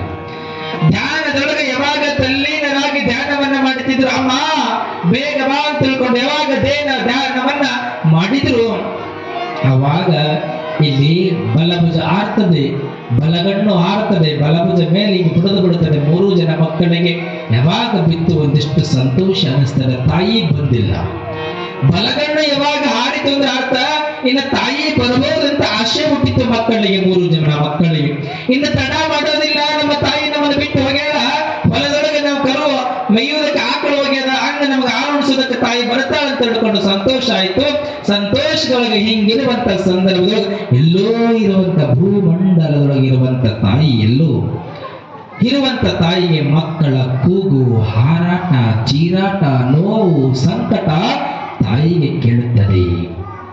ಯಾವಾಗ ತಾಯಿಗೆ ಕೇಳಿತು, ತಾಯಿಗೆ ಎಚ್ಚರವಾಯಿತು, ನನ್ನ ಮಕ್ಕಳನ್ನ ಬಿಟ್ಟು ಬಂದು ಎಷ್ಟೋ ದಿನಗಳಾದವು. ಭೂಮಂಡಲದೊಳಗ ನನ್ನ ಮಕ್ಕಳನ್ನ ಬಿಟ್ಟು ಬಂದೆ, ನನ್ನ ಮಕ್ಕಳನ್ನ ನೋಡುವವರು ಯಾರೂ ಇಲ್ಲ. ಯಾರಿಗೆ ಯಾರೂ ಇಲ್ರಿ, ಮಕ್ಕಳನ್ನ ಯಾರ ಮಕ್ಕಳು ಅವರಿಗೆ ಮೊದಲು ಎಲ್ಲಿದ್ರು ಸಹಿತವಾಗಿ ನಮ್ಮ ಮಕ್ಕಳನ್ನ ಓಡಿ ಬರ್ತೀವಿ ವಿನಃ ಇನ್ನೊಬ್ರು ಯಾರು ಬಂದು ನಮ್ಮ ಮಕ್ಕಳನ್ನ ಸಂತೈಸುವವರು ಯಾರು ಇಲ್ಲ, ಪ್ರೀತಿ ಮಾಡುವವರು ಯಾರು ಇಲ್ಲ, ಊಟ ಮಾಡಿ ಅಂತ ಕೇಳುವವರು ಯಾರು ಇಲ್ಲ. ಯಾರ ಗರ್ಭದೊಳಗೆ ಮಕ್ಕಳು ಎತ್ತಿರ್ತಾರ ಅವ್ರಿಗೆ ಮಾತ್ರ ನನ್ನ ಮಗ ಊಟ ಮಾಡಿಲ್ಲ ಅಂತ ಕೇಳ್ತಾರ, ಪಕ್ಕದ ಮನೆಯವರು ಕೇಳೋದಿಲ್ಲ. ಅದ ಕರಗ ಇರ್ಲಿ ಬೆಳಗ ಇರ್ಲಿ ಮಗ ಮಗ ಅಂತಾನೆ ಕರೀತೀರಿ. ಸಣ್ಣದ ಕೂಸಿತ್ತು ಅಂತ ಹಿಂಗ ಅದು ಬಹಳ ಕರಗಿತ್ರಿ, ಮೈ ಮುಂದೆ ಹೋಗಲಿ ಯವ್ವಾ ನಿನ್ನ ಮಗ ಕರೆಯ ಆ ಹೆಣ್ಮಗಳು ಎಷ್ಟು ಚಂದ ಹೇಳ್ತಾಳ್ರಿ. ಇವ್ರು ಹಿಂಗ ಅಂದ್ರಲ್ಲ, ಇವ್ವ ನನ್ನ ಮಗ ನಿಮ್ಮ ಕರ ಕಾಣಕತ್ತ, ಇವ್ವ ಬೆಳ ಚಂದ್ರಮ ಕಣ್ಣ ಕಾಣಕತ್ತ. ಮತ್ತೆ ಇನ್ನೊಬ್ಬ ಹೆಣ್ಮಗಳಿಗೆ ಹೊಂಟಿದ್ರು ಮುಂದೆ, ಯವ್ವ ನಿನ್ನ ಮಗನ್ ಡ್ಯಾಮ್ನಾಗ ಮೂವಿನಾಗ ಹೊಸಬಿಟ್ಟಿ ಡ್ಯಾಮ್ ಅರೇಕತ್ತಿತ್ತಂದ್ರ. ಆಕಿ ಅಂತ ಎಷ್ಟು ಚಂದ ನೋಡ್ರಿ ಕ್ರೀಮ್ ಎಟ್ಟದ ಇದು ಯವ್ವ ಹೊಸಪೇಟೆ ಡ್ಯಾಮ್ ಕಾಣಕತ್ತದ ನಿನಗ ಅದು ಹೊಸಪೇಟೆ ಡ್ಯಾಮ್ ಎಲ್ಲವ ನನ್ನ ಮಗನ ಮೂಗಿನಾಗದು ಇಲ್ಲಿ ಆಕಳು ತುಪ್ಪದ ಸ್ವರದ ನೆಟ್ಟಿದಳಂತೆ ನನ್ನ ಮಗಳು ಎಟ್ಟ ಪ್ರೇಮ ಅಲ್ಲ ತಾಯಿ ಎಲ್ಲೋ ಇದ್ದಾಳೆಯೋ ಮಾರ್ಗದೊಳಗೆ ಆಕಾಶ ಮಾರ್ಗದಿಂದ ನನ್ನ ಮಗ ನನ್ನ ಮಕ್ಕಳನ್ನು ತಿಳ್ಕೊಂಡು ಓಡಿ ಬರ್ತಾಳೆ ಯಾಕೆ ಓಡಿ ಬರ್ತಾಳೆ ತಾಯಿ ಅಂದ್ರೆ ಆಕಾಶ ಮಾರ್ಗದೊಳಗೆ ಓಡಿ ಬರಬೇಕಾದ್ರೆ ನನ್ನ ಮಕ್ಕಳನ್ನ ತಬ್ಬಲಿಗಳಾದವು ನನ್ನ ಮಕ್ಕಳಿಗೆ ಊಟವನ್ನು ಕೊಡುವವರಾರು ಇಲ್ಲ ಪ್ರಸಾದವನ್ನು ಕೊಡುವವರಾರು ಇಲ್ಲ ಅಂತ ತಿಳ್ಕೊಂಡು ಶರದು ಹಿಂಗೆ ಸರಿದ್ರು ಸಹಿತವಾಗಿ ಹಿಂಗೆ ಸರಿ ಮಾಡ್ಕೊಳ್ತಿದ್ರು ಮತ್ತೆ ಹಿಂಗೆ ಓಡಿ ಬರ್ತಿದ್ರು ಆಕಾಶ ಮಾರ್ಗದೊಳಗೆ ಓಡಿ ಬರ್ತಾಳೆ ಆ ತಾಯಿಯ ಮಾಂಗಲ್ಯವನ್ನ ನೋಡಿದ್ರೆ ಆ ತಾಯಿಯ ವರ್ಣನೆಯನ್ನ ನಮ್ಮಿಂದ ಯಾರಿಂದಲೂ ಮಾಡ್ಲಿಕ್ಕೆ ಸಾಧ್ಯವಿಲ್ಲ ಮಾಂಗಲ್ಯ ಸೂರ್ಯನಷ್ಟೇ ಪ್ರಕಾಶಮಾನವಾಗಿದೆ ಆಕೆಯ ಮುತ್ತು ವೈಡೂರ್ಯ ವಜ್ರಗಳು ಸೂರ್ಯನಷ್ಟೇ ಪ್ರಕಾಶವನ್ನ ಬೀರುತ್ತವೆ ಆ ತಾಯಿಯ ಸೌಂದರ್ಯವನ್ನ ಸಹಿತವಾಗಿ ಯಾರಿಂದಲೂ ಸಹಿತವಾಗಿ ಬಣ್ಣಿಸಲಿಕ್ಕೆ ಆಗೋದಿಲ್ಲ ಅಷ್ಟು ಸೌಂದರ್ಯವತಿ ರೂಪವತಿ ಇದ್ದಾಳ ತಾಯಿ ಏನೆಲ್ಲ ರೂಪವತಿ ಇದ್ದಾಳ ಕರೆ ಆ ಬಣ್ಣದ ಮೇಲೆ ಯಾವಷ್ಟು ಸಹಿತವಾಗಿ ಕಿಂಚಿತ್ತು ಗಮನವಿಲ್ಲ ಮಕ್ಕಳ ಮೇಲೆ ಗಮನ ಆಗದೆ ತಾಯಿಗೆ ಇಲ್ಲಿ ನನ್ನ ಮಕ್ಕಳನ್ನು ತಿಳ್ಕೊಂಡು ಓಡೋಡಿ ಆಕಾಶ ಮಾರ್ಗದಿಂದ ಓಡಿ ಬರ್ತಾಳೆ ಓಡಿ ಬಂದ ಬಳಿಕ ಮಕ್ಕಳ ಮುಂದೆ ನೆಚ್ಚಿಕೊಳ್ತಾಳೆ ತಾಯಿ ಮಕ್ಕಳ ಮುಂದೆ ನೆಚ್ಚಿಕೊಂಡಾಳೆ ಮಕ್ಕಳು ಕಣ್ಣು ಮುಚ್ಚಿ ಧ್ಯಾನ ಮಾಡ್ಲಕತ್ತಾರೆ ಮಕ್ಕಳು ಕಣ್ಣು ಮುಚ್ಚಿ ಧ್ಯಾನ ಮಾಡ್ಲಕತ್ತಾರೆ ನಾನು ನಿನ್ನ ಅಮ್ಮ ನಿಮ್ಮ ತಾಯಿ ಬಂದಿನಿ ಎದೇಳ ತಿಳ್ಕೊಂಡು ಈಗ ಮುಟ್ಟಿ ಮೈಯನ್ನ ಮುಟ್ಟಿ ಮಕ್ಕಳನ್ನ ಎಬ್ಬಿಸಿದಳು ಧ್ಯಾನವನ್ನ ಬಿಡಿಸ್ತಾಳೆ ತಾಯಿ ಯಾವಾಗ ಧ್ಯಾನ ಬಿಡಿಸಿದಳು ಬಹಳ ದಿನ ಆದ ತಾಯಿ ಹತ್ರ ಮಕ್ಕಳು ಬಂದ್ರೆ ಅಪ್ಪಿಕೊಳ್ತಾರೆ ಮಕ್ಕಳು ಅಮ್ಮ ಬಂದ್ರು ಅಂತ ತಿಳ್ಕೊಂಡು ಹಿಂಗ ಅಪ್ಪಿಕೊಂಡು ಎಷ್ಟು ಚಂದ ಮಕ್ಕಳನ್ನ ತಾಯಿ ಸಹಿತವಾಗಿ ಮುದ್ದಾಡುತ್ತಾಳೆ ಮಗ ಬಿಟ್ಟು ಹೋದೆ ಭಕ್ತ ದೇವತೆ ಅಂತ ತಿಳ್ಕೊಂಡು ಇಡೀ ಜಗತ್ತಿನೊಳಗೆ ಗುಣಗಾನವನ್ನ ಮಾಡ್ತಾರೆ ಸಂಕೋಲೆಗಳಿಂದ ಬಳಲುವಂತ ಭಕ್ತರಿಗೆ ಕಷ್ಟ ಕಾರ್ಪಣ್ಯಗಳನ್ನು ದೂರ ಮಾಡುವಂತ ಸಿದ್ಧಿದಾಯಕಿ ಶಕ್ತಿ ರೂಪಿಣಿ ಅಲಂಕಾರ ರೂಪಿಣಿ ಬ್ರಹ್ಮಾಂಡ ನಾಯಕಿ ಅಲಂಕಾರದ ಒಡತಿ ಏನೆಲ್ಲ ರೂಪನಾಮಗಳಿಂದ ನನ್ನನ್ನ ಬೇಡಿ ಕಷ್ಟಗಳನ್ನ ದೂರ ಮಾಡಿಕೊಳ್ತಾರೆ ಮಕ್ಕಳೇ ನಾನು ನಿಮ್ಮನ್ನ ಬಿಟ್ಟು ಕಷ್ಟಕ್ಕೆ ಈಡು ಮಾಡದೆ ನನ್ನ ಭಕ್ತಿ ಅಧೀನೆ ಅಂತ ಕರೀತಾರೆ ಭಕ್ತ ಅಧೀನೆ ಎನ್ನುವಂತ ಪದಕ್ಕ ಇಂದು ನಾ ಕಳಂಕ ತಂದೆ ಈ ಪದಕ ಇಂದು ಕಳಂಕ ಬಂತು ಅಂತ ತಿಳ್ಕೊಂಡು ತಾಯಿ ಮಕ್ಕಳಿಗೆ ಹೇಳ್ತಾಳೆ ಅಮ್ಮ ಯಾವುದೇ ಕಳಂಕ ಬಂದಿಲ್ಲಮ್ಮ ಇಷ್ಟು ದಿನಗಳ ಕಾಲ ನಮ್ಮನ್ನ ಬಿಟ್ಟು ಹೋಗಿದೆಯಲ್ಲಮ್ಮ ನಮಗಿಂದು ಸಿಕ್ಕಿಯಲ್ಲ ಇದು ಆನಂದ ಇದು ಸಂತೋಷ ಅಂತ ತಿಳ್ಕೊಂಡು ಮೂರೂ ಮಕ್ಕಳು ತೊಡೆ ಮೇಲೆ ಕೂಡಿರ್ತವೆ 3 ಜನ ಮಕ್ಕಳು ತೊಡೆಯ ಮೇಲೆ ಮಲಗಿಸಿಕೊಂಡು ಮುದ್ದಾಡ್ತಲ್ಲ ಮಕ್ಕಳನ್ನ ಬಹಳ ದಿನಕ್ಕೆ ಬಂದಿದ್ದೇವ ಮಕ್ಕಳ ಜೊತೆ ಮುದ್ದಾಡುತ್ತ ಸಂತೋಷದಿಂದ ಕುಳಿತುಕೊಂಡಾಳ ಮಕ್ಕಳೇ ಇಷ್ಟು ದಿನ ಕಷ್ಟ ಕೊಟ್ಟೆ ನಾನು ನಿಮಗೆ ಇಷ್ಟು ದಿನ ನೋವು ಕೊಟ್ಟೆ ನಿಮ್ಮನ್ನ ಪ್ರೀತಿಯಿಂದ ಅಪ್ಪಿಗೆ ಜೊತೆ ನಿಮ್ಮನ್ನ ಚಂದ ನಾನು ಬೆಳೆಸಲಿಲ್ಲ ಬಹಳ ನಿಮಗೆ ತೊಂದರೆ ಆಗದ ಅದಕ್ಕೆ ನಾನು ಇಷ್ಟು ತೊಂದರೆ ಕೊಟ್ಟೀನಲ್ಲ ಇನ್ನು ಮುಂದ ಈ ತೊಂದರೆ ಎಂದಿಗೂ ಆಗೋದಿಲ್ಲ ಇನ್ನ ನೀವು ಚಿಂತೆ ಮಾಡಬೇಡಿ ಅದಕ್ಕೆ ನಾನು ಒಂದು ನಿರ್ಧಾರಕ್ಕೆ ಬಂದೀನಿ ನಿಮಗ ಇಷ್ಟು ದಿನಗಳ ಕಾಲ ಬಹಳ ಕಷ್ಟಪಟ್ಟು ಅನಂತ ಭೂಮಂಡಲಗಳಿದ್ದಾವೆ ಇದು ಒಂದು ಭೂಮಿ ಆದ್ರೆ ಅನಂತ ಭೂಮಿಗಳಿದ್ದಾವೆ ಅನಂತ ಭೂಮಂಡಲಗಳಿದ್ದಾವೆ ಅಂತ ಭೂಮಂಡಲಗಳಿಗೆ ನೀವು ಸಹಿತವಾಗಿ ಒಡೆಯರಾಗಿರಿ ಅಂದಾಗ ಯಾವ ಭೂಮಂಡಲವೂ ಬೇಡ ಏನೂ ಬೇಡ ಅಂತ ಹೇಳ್ತಾರೆ ನಿಮ್ಮಂತವ್ರಾದ್ರೆ ಭೂಮಂಡಲ ಕೊಡ್ತೀನಿ ಇನ್ನೆಲ್ಲ ಕೊಡ್ತೀನಿ ಒಂದು ಊರು ಕೊಡ್ತೀನಿ ಒಂದು ಊರು ನೋಡ್ಕೊಂಡ್ರೆ ಬಿಡ್ತೀವಿ ನಾವೆಲ್ಲ ಬಿಡ್ತೀವಂದ್ರೆ ಎಲ್ಲಿ ಕೊಟ್ರೆ ಬಂದದ್ದೆಲ್ಲ ಬರಲಿ ಅಂತೀವಿ ನಾವೆಲ್ಲ ತುಂಬ್ಕೊಂತೀವಿ ಎಲ್ಲ ಮನೆ ತುಂಬ್ಕೊಂತೀವಿ ಏನು ಸಾಕು ಅನ್ನೋದಿಲ್ಲ ನಿಜವಾಗ್ಲೂ ನಾವೇನು ಸಾಕು ಅಂತ ಕರಿತೀವಿ ಅಂದ್ರೆ ಒಂದು ತುತ್ತ ಪ್ರಸಾದ ಸಾಕು ಅಂತೀವಿ ವಿನಃ ಬೇರೆ ಏನು ಅನ್ನೋದಿಲ್ಲ ಒಂದು ತುತ್ತ ಪ್ರಸಾದ ಅನ್ನೋದಕ್ಕೆ ಮಾತಿಗೆ ಒಂದಿಷ್ಟು ನೆನಪಾಗ್ತದೆ ಈ ಗುಂಜೇಳಿ ಗ್ರಾಮದವ್ರು ಯಾರು ಅನ್ನಕ್ಕ ಭಾವಿಸಬೇಡ್ರಿ ಇಲ್ಲಿ ಒಂದು ತುತ್ತಿನ ಪ್ರಸಾದ ಅನ್ನುವಂಥದ್ದು ಯಾಕೆ ನೆನಪಾಗ್ತದೆ ಅಂದ್ರೆ ಈ ಪುರಾಣ ದಾಸೋಹ ಪುರಾಣ ಅದು ಅಮ್ಮನ ಪುರಾಣ ದಾಸೋಹ ಪುರಾಣ ಎಲ್ಲಾ ಕಡೆ ದಾಸೋಹ ಮಾಡಿಸ್ತಾರೆ ಆದ್ರೆ ಇಲ್ಲಿ ಮಾಡಿಸಬೇಕನ್ನುವಂತ ಹಂಬಲಾದ ಯಾವುದೇ ರೀತಿ ಕೊರತಿಲ್ಲ ಯಲಬುರ್ಗ ತಾಲೂಕಿನ ವಡಗೇರಿನ ಒಂದು ಗ್ರಾಮ ಬರ್ತದೆ ಅಲ್ಲಿ ಪುರಾಣಕ್ಕೆ ಹೋಗ್ತೀವಿ ಯಾವಾಗಾದ್ರೂ ಈ ಕಡೆ ಮಾಡಿ ನಾನು ಅಲ್ಲಿ ಒಂದೊಂದು ಓಣೆ ಒಳಗಡೆ ತಮ್ಗೆ ಏನು ಬೇಕಾದ್ರೆ ತಂದು ಪ್ರಸಾದ ಮಾಡಿಸ್ತಾರೆ ಹೊಸದಾಗಿ ನೌಕರಿ ಆಗಿರತಕ್ಕಂಥವಾಗಿರ್ಬೋದು ಅಥವಾ ಹೊಲದೊಳಗೆ ಚಂದ ಏನಾದರೂ ದುಡಿಮೆ ಈ ವರ್ಷ ಚಲೋ ಫಸಲು ಬಂದಿತ್ತಂದ್ರ ಆ ಫಸಲೊಳಗೆ ಒಂದಿಷ್ಟು ದುಡ್ಡು ಕೊಟ್ಟು ಮತ್ತೇನ ನಾವು ಸೇವಾ ಮಾಡಿಸೋಣ ಅಂತಕ್ಕಂಥವಾಗಿರಬಹುದು. ಯಾವುದೋ ಒಂದು ರೀತಿಯಿಂದ ಎಲ್ಲೋ ಒಂದು ಕಡೆ ದಾರಿ ತಪ್ಪಿ ಒಂದಿಷ್ಟು ಸಂಪತ್ತು ಬಂದಿರ್ತದ, ಮನೆಗೆ ಅನುಕೂಲ ಆಗಿರ್ತದ, ದುಡಿಯೋದಕ್ಕೆ ದಾರಿ ಸಿಕ್ಕಿರ್ತದ, ಒಂದಿಷ್ಟು ಏನಾದ್ರೂ ಬಿಸಿನೆಸ್ ಅನುಕೂಲ ಆಗಿರ್ತದ, ಎಲ್ಲೋ ಒಂದು ಕಡೆಯಿಂದ ಎತ್ತ ಕಡೆಯಿಂದ ಎಲ್ಲೋ ಒಂದು ಕಡೆ ಗೊತ್ತಿಲ್ಲ ದ್ಯಾವಮ್ಮನ ಕೃಪೆಯಿಂದ ಜಗಜ್ಜನನಿಯ ಕೃಪೆಯಿಂದ ಒಂದಿಷ್ಟು ಹಣ ಬಂದಿರ್ತದೆ. ಅವಾಗ ನಾವೇನು ಬಂದಿರುವಂತ ಹಣದೊಳಗ ಎಟ್ಟಂತಂದ್ರ 98% ಖರ್ಚು ಮಾಡಿದ್ರು 2% ಭಗವಂತನಿಗೆ ಅರ್ಪಣೆ ಮಾಡಬೇಕಂತ ನಾವೆಲ್ಲ.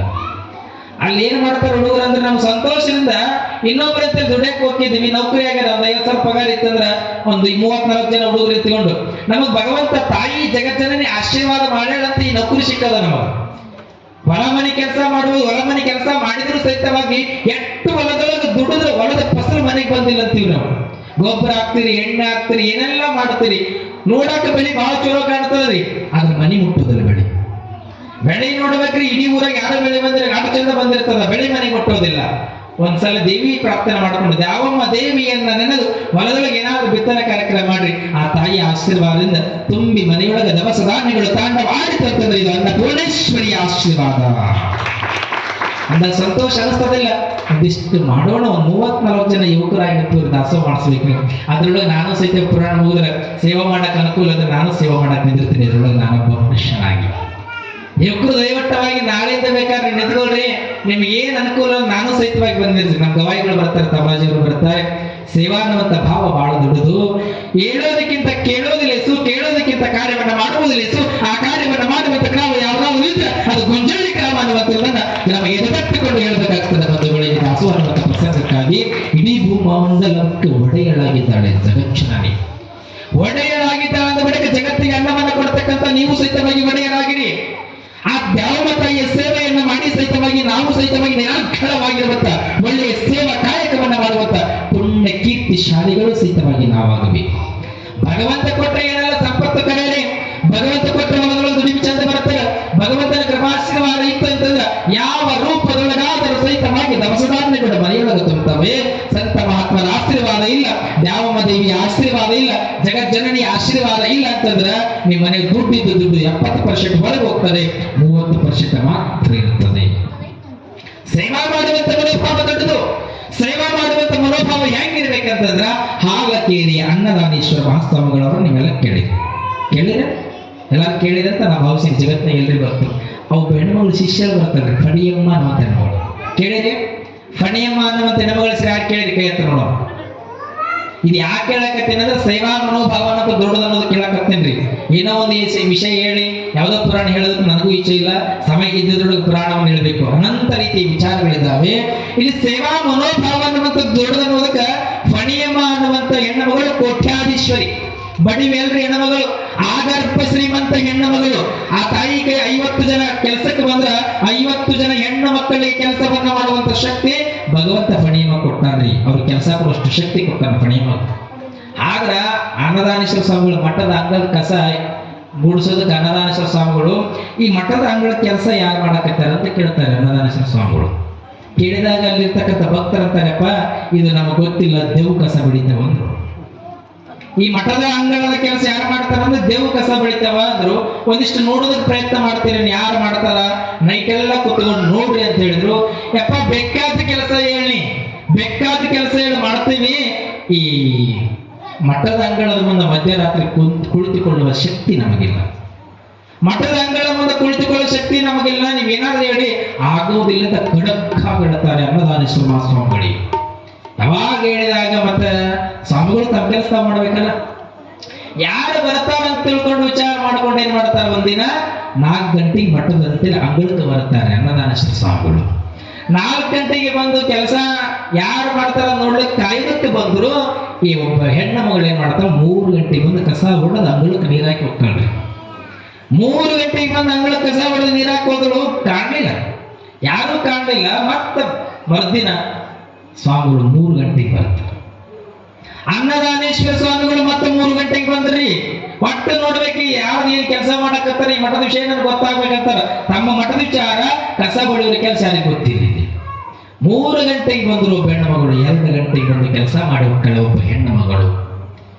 2 ಗಂಟೆಗೆ ಕೆಲಸ ಮಾಡಿರೋದ್ರು ಗೊತ್ತಾಗ್ಲಿಲ್ಲ, ಮಧ್ಯರಾತ್ರಿ 2 ಆದ್ರು. ಮತ್ತೆ ಮರುದಿನ ಏನ್ ಮಾಡ್ತಾರೆ ಅನ್ನದಾನೇಶ್ವರ ಸ್ವಾಮಿಗಳು 1 ಗಂಟೆಗೆ ಬರ್ತಾರೆ. 1 ಗಂಟೆಗೆ ಬಂದು ನೋಡಿದ್ರಿ ತಾಯಿ 12 ಗಂಟೆಗೆ ಒಂದು ಕೆಲಸ ಮಾಡೋಗ್ಯಾಳೆ. 12 ಗಂಟೆ ಕೆಲಸ ಮಾಡೋಗ್ಯಾಳ. ಮತ್ತೆ ಇವ್ ಸ್ವಾಮಿಗಳು ಮತ್ತೆ 12 ಗಂಟೆಗೆ ಬರ್ತಾರೆ ಒಂದಿನ. 11 ಗಂಟೆ ಕೆಲಸ ಮಾಡಿ ಬೇಗ ಮಾಡಿಕೊಂಡು ಹೋದ್ರು. ಇಲ್ಲಿ ಇಷ್ಟು ದಿನ ಟೈಮ್ ಪ್ರಕಾರ ನೋಡಿದ್ರು ಸಹಿತವಾಗಿ ಕಾಣಲಿಲ್ಲ. ಯಾವಾಗ ಕಾಣಲಿಲ್ಲ ಅನ್ನದಾನೇಶ್ವರ ಸ್ವಾಮಿಗಳಿಗೆ ಆಶ್ಚರ್ಯ ಅನಿಸ್ತಾರ. ಇವತ್ತು ಬೇಗ ಬಂದು ಕುಳಿತುಕೊಳ್ಳೋಣ ಅಂತ ತಿಳ್ಕೊಂಡು 8 ಗಂಟೆಗೆ ಮಠದ ಅಂಗಳದ ಮುಂದೆ ಕೂತಿರುತ್ತಾರೆ. ಪ್ರಸಾದ ಬೇಗ ಮುಗಿಸ್ಕೊಂಡು 8ಕ್ಕೆ ಬಂದು ಕುಳಿತರು. 9 ಹೊಡಿತು, 10 ಹೊಡಿತು, 11 ಹೊಡಿತು, 12 ಹೊಡಿತು. ಹಿಂದಿನ ಮಗಳದಲ್ರಿ ಹೊಕ್ಕಾರಂತ ಕಾಯ್ಲಕ್ಕತ್ತಾಳ. 12 ಹೊಡೆದ್ರು ಹೋಗ್ಲಿಲ್ಲ, ನಿದ್ದೆ ಬರ್ತದ ಸ್ವಾಮಿಗಳು ಅಂತ ಕಾಯ್ತಾಳ. ಸ್ವಾಮಿಗಳಿಗೆ ನಿದ್ದೆ ಬರಲಿಲ್ಲ. 1 ಹೊಡಿತು ನಿದ್ದೆ ಬರಲಿಲ್ಲ, 2 ಹೊಡಿತು ನಿದ್ದೆ ಬರಲಿಲ್ಲ, 3 ಹೊಡಿತು ನಿದ್ದೆ ಬರಲಿಲ್ಲ, 4 ಗಂಟೆ ಹೊಡಿತು ನಿದ್ದೆ ಬರಲಿಲ್ಲ. ಇವ್ರೇನು ಹೋಗಂಗ್ ಕಾಣಂಗಿಲ್ಲ ಅಂದ್ರೆ ಹೆಣ್ಣುಮಗಳು ಹೋಗಂಗ್ ಕಾಣಂಗಿಲ್ಲ ಅಂತ ತಿಳ್ಕೊಂಡು ಕೋಟ್ಯಾಧೀಶ್ವರಿ ಹೆಣ್ಣುಮಗಳು ಶಾರ ಗೊಚ್ಕೊಂಡ್ಳು. ಮಠದಂಗಳೆಲ್ಲ ಕಸ ಗುಡಿಸಿದಳು. ಕಸ ಗುಡಿಸಿ ನೀರ್ ಹಾಕಿ ರಂಗೋಲಿ ಹಾಕಿ ಇನ್ನೇನು ಹಿಂಗ್ ಹೊಂಟಳು ಹೆಣ್ಣ ಮಗಳು. ಹೋಗುವಂತ ಸಂದರ್ಭದಲ್ಲ ಸೀರೆ ಸೆರಗಿ ಮೈ ಮೇಲೆ ಬಹಳ ಚಂದ ಒತ್ಕೊಂಡ ಹೆಣ್ಮಗಳು. ಅನ್ನದಾನೇಶ್ವರ ಸ್ವಾಮಿಗಳು ಅಂತಾರ, ಯಾರು ನೀನ್ ಯಾರು ನಿಲ್ಲು ಅಂದ್ರೆ ಅನ್ನದಾನೇಶ್ವರ ಸ್ವಾಮಿಗಳು ಯಾವಾಗಂದಾಗ ಸೀರೆ ಸೆರಗಿ ಎಷ್ಟು ಚಂದ ಒದ್ಕೊಂಡಾಳ ಹೆಣ್ಣು ಮಗಳು. ಯಾರು ನೀನ್ ನಿಲ್ಲ ಅಂದಾಗ ಯಪ್ಪ ನಾನು ಪಡೆಯಮ್ಮ ತೆಗೆದಲ್ರಿ ಹೆಣ್ಮಗಳು. ಪಡೆಯಮ್ಮ ಅಂತ ಮುಖ ನೋಡಿದ್ರು ಸ್ವಾಮಿಗಳಿಗೆ ಗಾಬರಿ ಆಯ್ತು. ಯಾವಾಗ ಗೌಡಶಾಲಿ ಬೇಕಾದ ಸಂಪತ್ತು ಭಗವಂತ ನನಗೆ ಕೊಟ್ಟಾನ, ನೀನೇ ಬೇಕಾದ ಹೆಣ್ಣು ಮಕ್ಕಳಿಗೆ ಕೆಲಸ ಕೊಡ್ತೀನಿ, ಮನೆಯೊಳಗೆ ಸಂಪತ್ತದ ಯವ ನೀರ್ ಕಸ ಗುಡಿಸ್ತೀನವ, ನೀನ್ ನೀರ್ ಹಾಕ್ತೀಯನವ, ನೀನ್ ರಂಗೋಲಿ ಹಾಕ್ತೀಯನವ, ಯವ ತಪ್ಪಲ್ಲ ಅಂದ್ರು. ತಪ್ಪಲ್ಲೇನವ ಅಂತ ಸ್ವಾಮಿಗಳು ಅಂದ್ರಿ. ಅಂದಾಗ ಹೆಣ್ಣುಮಗಳು ಎಷ್ಟು ಚಂದ ಹೇಳ್ತಾರೆ ಕೇಳ್ರಿ ಮಾತು. ಮುತ್ತು ಹಾಕಬೇಕಂತ ಮಾತು ಇಲ್ಲಿ. ಯಪ್ಪ ನಾನು ಊಟ ಮಾಡ್ತೀನಿ ಅಪ್ಪ, ಹೊಟ್ಟೆ ತುಂಬಪ್ಪ ನಾ ಊಟ ಮಾಡ್ತೀನಿ. ಬೇಡದ ಭಗವಂತ ಏನೆಲ್ಲ ಸಂಪತ್ತು ಕೊಟ್ಟಾನಪ್ಪ, ಈ ಸಂಪತ್ತು ಜೀರ್ಣ ಆಗಬೇಕು. ನಾನು ಏನು ಕೆಲಸ ಮಾಡ್ತೀನಪ್ಪ, ಒಂದಿಷ್ಟು ಅಂಗಳ ಕೆಲಸ ಮಾಡ್ತೀನಿ, ನೀರ್ ಹಾಕ್ತೀನಿ, ರಂಗೋಲಿ ಹಾಕಿ ಮನೆಗೆ ಹೋಗ್ತೀನಪ್ಪ. ಇದಕ್ಕಿಂತ ಹೆಚ್ಚಿನ ಮಾಡೋದ್ರೆ ಯಾವಾಗ ಗೌಡ್ಶಾಣಿ ಇದ್ದೀನಿ, ಬೇಕಾದೆಲ್ಲ ಸಂಪತ್ತದ ನೀನೇ ಕೆಲಸ ಮಾಡಬೇಕು. ಯಪ್ಪ ನನ್ನ ಜೀವಿತ ಅವಧಿಯೊಳಗ ನನ್ನ ಕಸ ಗುಡಿಸೋ ಕೆಲಸ ಬೇಡ ಅಂತ ಹೇಳಬೇಡಪ್ಪ. ನನ್ನ ಜೀವಿತ ಏನು ಭಗವಂತ ಸಾವು ಹುಟ್ಟು ಕೊಟ್ಟಾನಲ್ಲ, ನಾನು ಜೀವ ಇರೋ ತನಕಪ್ಪ ಕಸ ಗುಡಿಸ್ತೀನಿ, ನನ್ನ ದಯವಿಟ್ಟು ಬಿಡಿಸ್ಬೇಡ ಅಂತಾಳೆ ಹೆಣ್ಣು ಮಗಳು. ಅವಾಗ ಆನಂದ ಆಯ್ತು ಅನ್ನದಾನೇಶ್ವರ ಸ್ವಾಮಿಗಳಿಗೆ. ಏನು ಬೇಕು ಕೇಳಿ ವರ ಅಂತ ಕೇಳ್ತಾರೆ. ಅನ್ನದಾನೇಶ್ವರ ಸ್ವಾಮಿಗಳು ಬೇಡಿದ್ದು ಕೊಟ್ಟು ಬಿಡ್ತೀನಿ ವರ ಕೇಳಿಬಿಡಂತ ಅಂದಾಗ ಪಡೆಯ ಮಾತಾಳ, ಯಪ್ಪ ಎಲ್ಲ ಕೊಟ್ಟು ಬಿಟ್ಟಿಯಲ್ಲ, ಏನು ಬೇಕಾದ ಸಂಪತ್ತು ಕೊಟ್ಟಿ, ನನಗೆ ಆ ಸಂಪತ್ತು ಬೇಡ, ನನಗ ಯಾವ ಸಂಪತ್ತು ಬೇಡ, ಒಂದು ಮಾತು ನನಗೆ ಕೊಡಬೇಕು ನೀವು. ನನ್ನ ಜೀವನ ಇರೋ ತನಕಪ್ಪ ಕಸ ಗುಡಿಸ್ತೀನಲ್ಲ, ನನಗೆ ಯಾವ್ದ ಕಸಬಾರಿಗೆ ಕೊಡಿಸ್ಬಿಡಪ್ಪ, ಸಾಕು ನನಗ. ನಿಮ್ಮಂತವ್ರಾದ್ರೆ ಏನ್ ಕೇಳ್ತೀವ್ರಿ? ಮತ್ತೆ 20 ಎಕರೆ ಹೊಲಕ್ಕೆ ಬರ್ತೀನಿ ನಾನು. ಆಸೆಯ ವ್ಯಾಮೋಹದ ಬಲಿಯೊಳಗೆ ನಾವೆಲ್ಲ ಬಿದ್ದೀವಿ. ಏನು ಸಂಪತ್ತು ಇತರ ಸಹಿತವಾಗಿ ಬೇಕು ಬೇಕು ಬೇಕು ಅನ್ನುವಂತ ಇಚ್ಛೆಯೊಳಗೆ ಉಳ್ಕೊಂಡಿವಿ. ಸಾಕು ಅನ್ನುವಂಥದ್ದಿಲ್ಲ. ಪಣಿಯಮ್ಮ ಸಾಕು ಅಂತಲ್ಲ, ಯಪ್ಪ 2 ಕಸಬಾರಿಗೆ ಕೊಡಿಸು, ನನ್ನ ಜೀವ ಹೋಗುವಂತ ಸಂದರ್ಭದೊಳಗೆ ನಿನ್ನ ಪಾದೋದಕದ ನೀರು ನನ್ನ ತೀರ್ಥವಾಗಿ ನೀನು ಹಾಕಬೇಕು, ಇಟ್ಟು ಸಾಕು ನನ್ನ ಜೀವಕ್ಕ ಪಣಿಯಮ್ಮ. ಇದು ಇದು ಇದು ನಿಜವಾದ ಭಕ್ತಿ. ಗೊಂಜಳ್ಳಿ ಗ್ರಾಮದೊಳಗೆ ಸೇವಾ ಮನೋಭಾವದಿಂದ ನಾವೆಲ್ಲ ಸೇವಾ ಮಾಡಿ ಕೀರ್ತಿಯನ್ನು ತರುವಂತ ಭಾವ ನಾವೆಲ್ಲರೂ ಕತ್ತುಕೊಳ್ಬೇಕು. 3 ಜನ ಮಕ್ಕಳಿಗೆ ಏನಂತಲ್ಲ, ಬೇಕಾದ ವರ ಕೇಳಿ ಕೊಡ್ತೀನಿ ಅಂತಾರ ತಾಯಿ ಇಲ್ಲಿ. ಅಂದಾಗ ಮಕ್ಕಳಂತಾರ ಯಾವ ವರ ಬೇಡ ಅಂತಾರ, ಮಕ್ಕಳು ನೀ ಸಿಕ್ಕಿದ್ದೆ ಸಾಕು ಅಂದ್ರೆ ಕೇಳೋದಿಲ್ಲ. ಒಟ್ಟು ವರ ಕೊಡುವಂತಂದಾಗ ತಾಯಿ ವರ ಕೊಡ್ತಾಳೆ. ಏನಂತ ಕೊಡ್ತಾಳ? ಇಲ್ಲಿ 3 ಮಕ್ಕಳಿಗೆ ಒಬ್ಬೊಬ್ಬ ಮಗುವಿಗೆ ಒಂದೊಂದು ವರ ಕೊಡ್ತಾಳೆ. ಬ್ರಹ್ಮನ ಕಾರ್ಯ ಏನಂತಂದ್ರ ಇಲ್ಲಿ ಸೃಷ್ಟಿಯನ್ನ ಮಾಡತಕ್ಕಂಥದ್ದು. ವಿಷ್ಣುವಿನ ಕಾರ್ಯ ಏನಂದ್ರ ಸ್ಥಿತಿಯ ಕಾರ್ಯವನ್ನ ಮಾಡು, ಮಹೇಶ್ವರ ನೀನು ಲಯದ ಕಾರ್ಯವನ್ನ ಮಾಡು ಅಂತ ತಿಳ್ಕೊಂಡು 3 ಆಶೀರ್ವಾದಗಳನ್ನು ಹೇಳಿ ಒಬ್ಬೊಬ್ಬರು ಬ್ರಹ್ಮಾಂಡಕ್ಕೆ ಒಡೆಯರಾಗಿರಿ. ಈ ಬ್ರಹ್ಮಾಂಡದೊಳಗೆ ಸಹಿತವಾಗಿ ಗುರುಗಳಿಗೆ ಅಮ್ಮನಿಗೆ ಯಾರು ಭೇದವನ್ನ ಮಾಡ್ತಾರೋ ಅವರು ರವರವ ನರಕದೊಳಗೆ ಬೀಳ್ತಾರ. ಗುರು ಬೇರೆ ಎಲ್ಲ, ನಾನು ಬೇರೆ ಎಲ್ಲ. ಗುರುವನ್ನ ಹೆಂಗ ನೆನೀತಾರ ಹಂಗ ನನ್ನನ್ನು ನೆನೆಯಿದ್ರು ಸಾಕು, ಅವರಿಗೂ ಸಹಿತವಾಗಿ ಸಂಪತ್ತು ಬೇಕಾದ್ದು ಸಿಗುತ್ತದೆ. ನಿಮಗೂ ಭೇದ ಭಾವವನ್ನ ಮಾಡಿದ್ದೇ ಕರೆ, ಆದ್ರೆ ಅವರ ಮನೆತನ ಉಳಿಯುವುದಿಲ್ಲ ಅಂತ ತಿಳ್ಕೊಂಡು ತಾಯಿ ಆಶೀರ್ವಾದವನ್ನ ಮಾಡ್ತಾಳೆ. ಇಲ್ಲಿ ಬ್ರಹ್ಮ ವಿಷ್ಣು ಮಹೇಶ್ವರ ಅಂತ ತಿಳ್ಕೊಂಡೊಂದು ಸ್ಥಿತಿಯ ಕಾರ್ಯವನ್ನ ಮಾಡುವುದಕ್ಕೆ ತಾಯಿ ಆಶೀರ್ವಾದ ಮಾಡಿದ್ರು ಕರೆ. ಆಶೀರ್ವಾದ ಆದ ಬಳಿಕ ಅಹಂಕಾರ ಬರುತ್ತದೆ. ಹೆಂಗ ಅಹಂಕಾರ ಬಂತು, ಮುಂದೆ ಏನು ನಡೀತದೆ ಅನ್ನುವಂಥ ಸಂದೇಶಗಳನ್ನ ನಾಳೆ ದಿನ ನೋಡೋಣ. ಇಲ್ಲಿ ನಾಳೆ ದಿನ ಯಾರು ಹುಡ್ತಾರೆ ಅಂತಂದ್ರೆ ಮಧುಕೈಟ ಬರತಕ್ಕಂಥ ರಾಕ್ಷಸರು ಹುಡ್ತಾರೆ. ಆ ಮಧುಕೈಟ ಬರತಕ್ಕಂಥ ರಾಕ್ಷಸರು ಹೆಂಗೆ ಹುಡ್ತಾರೆ ಹೆಂಗಿಲ್ಲ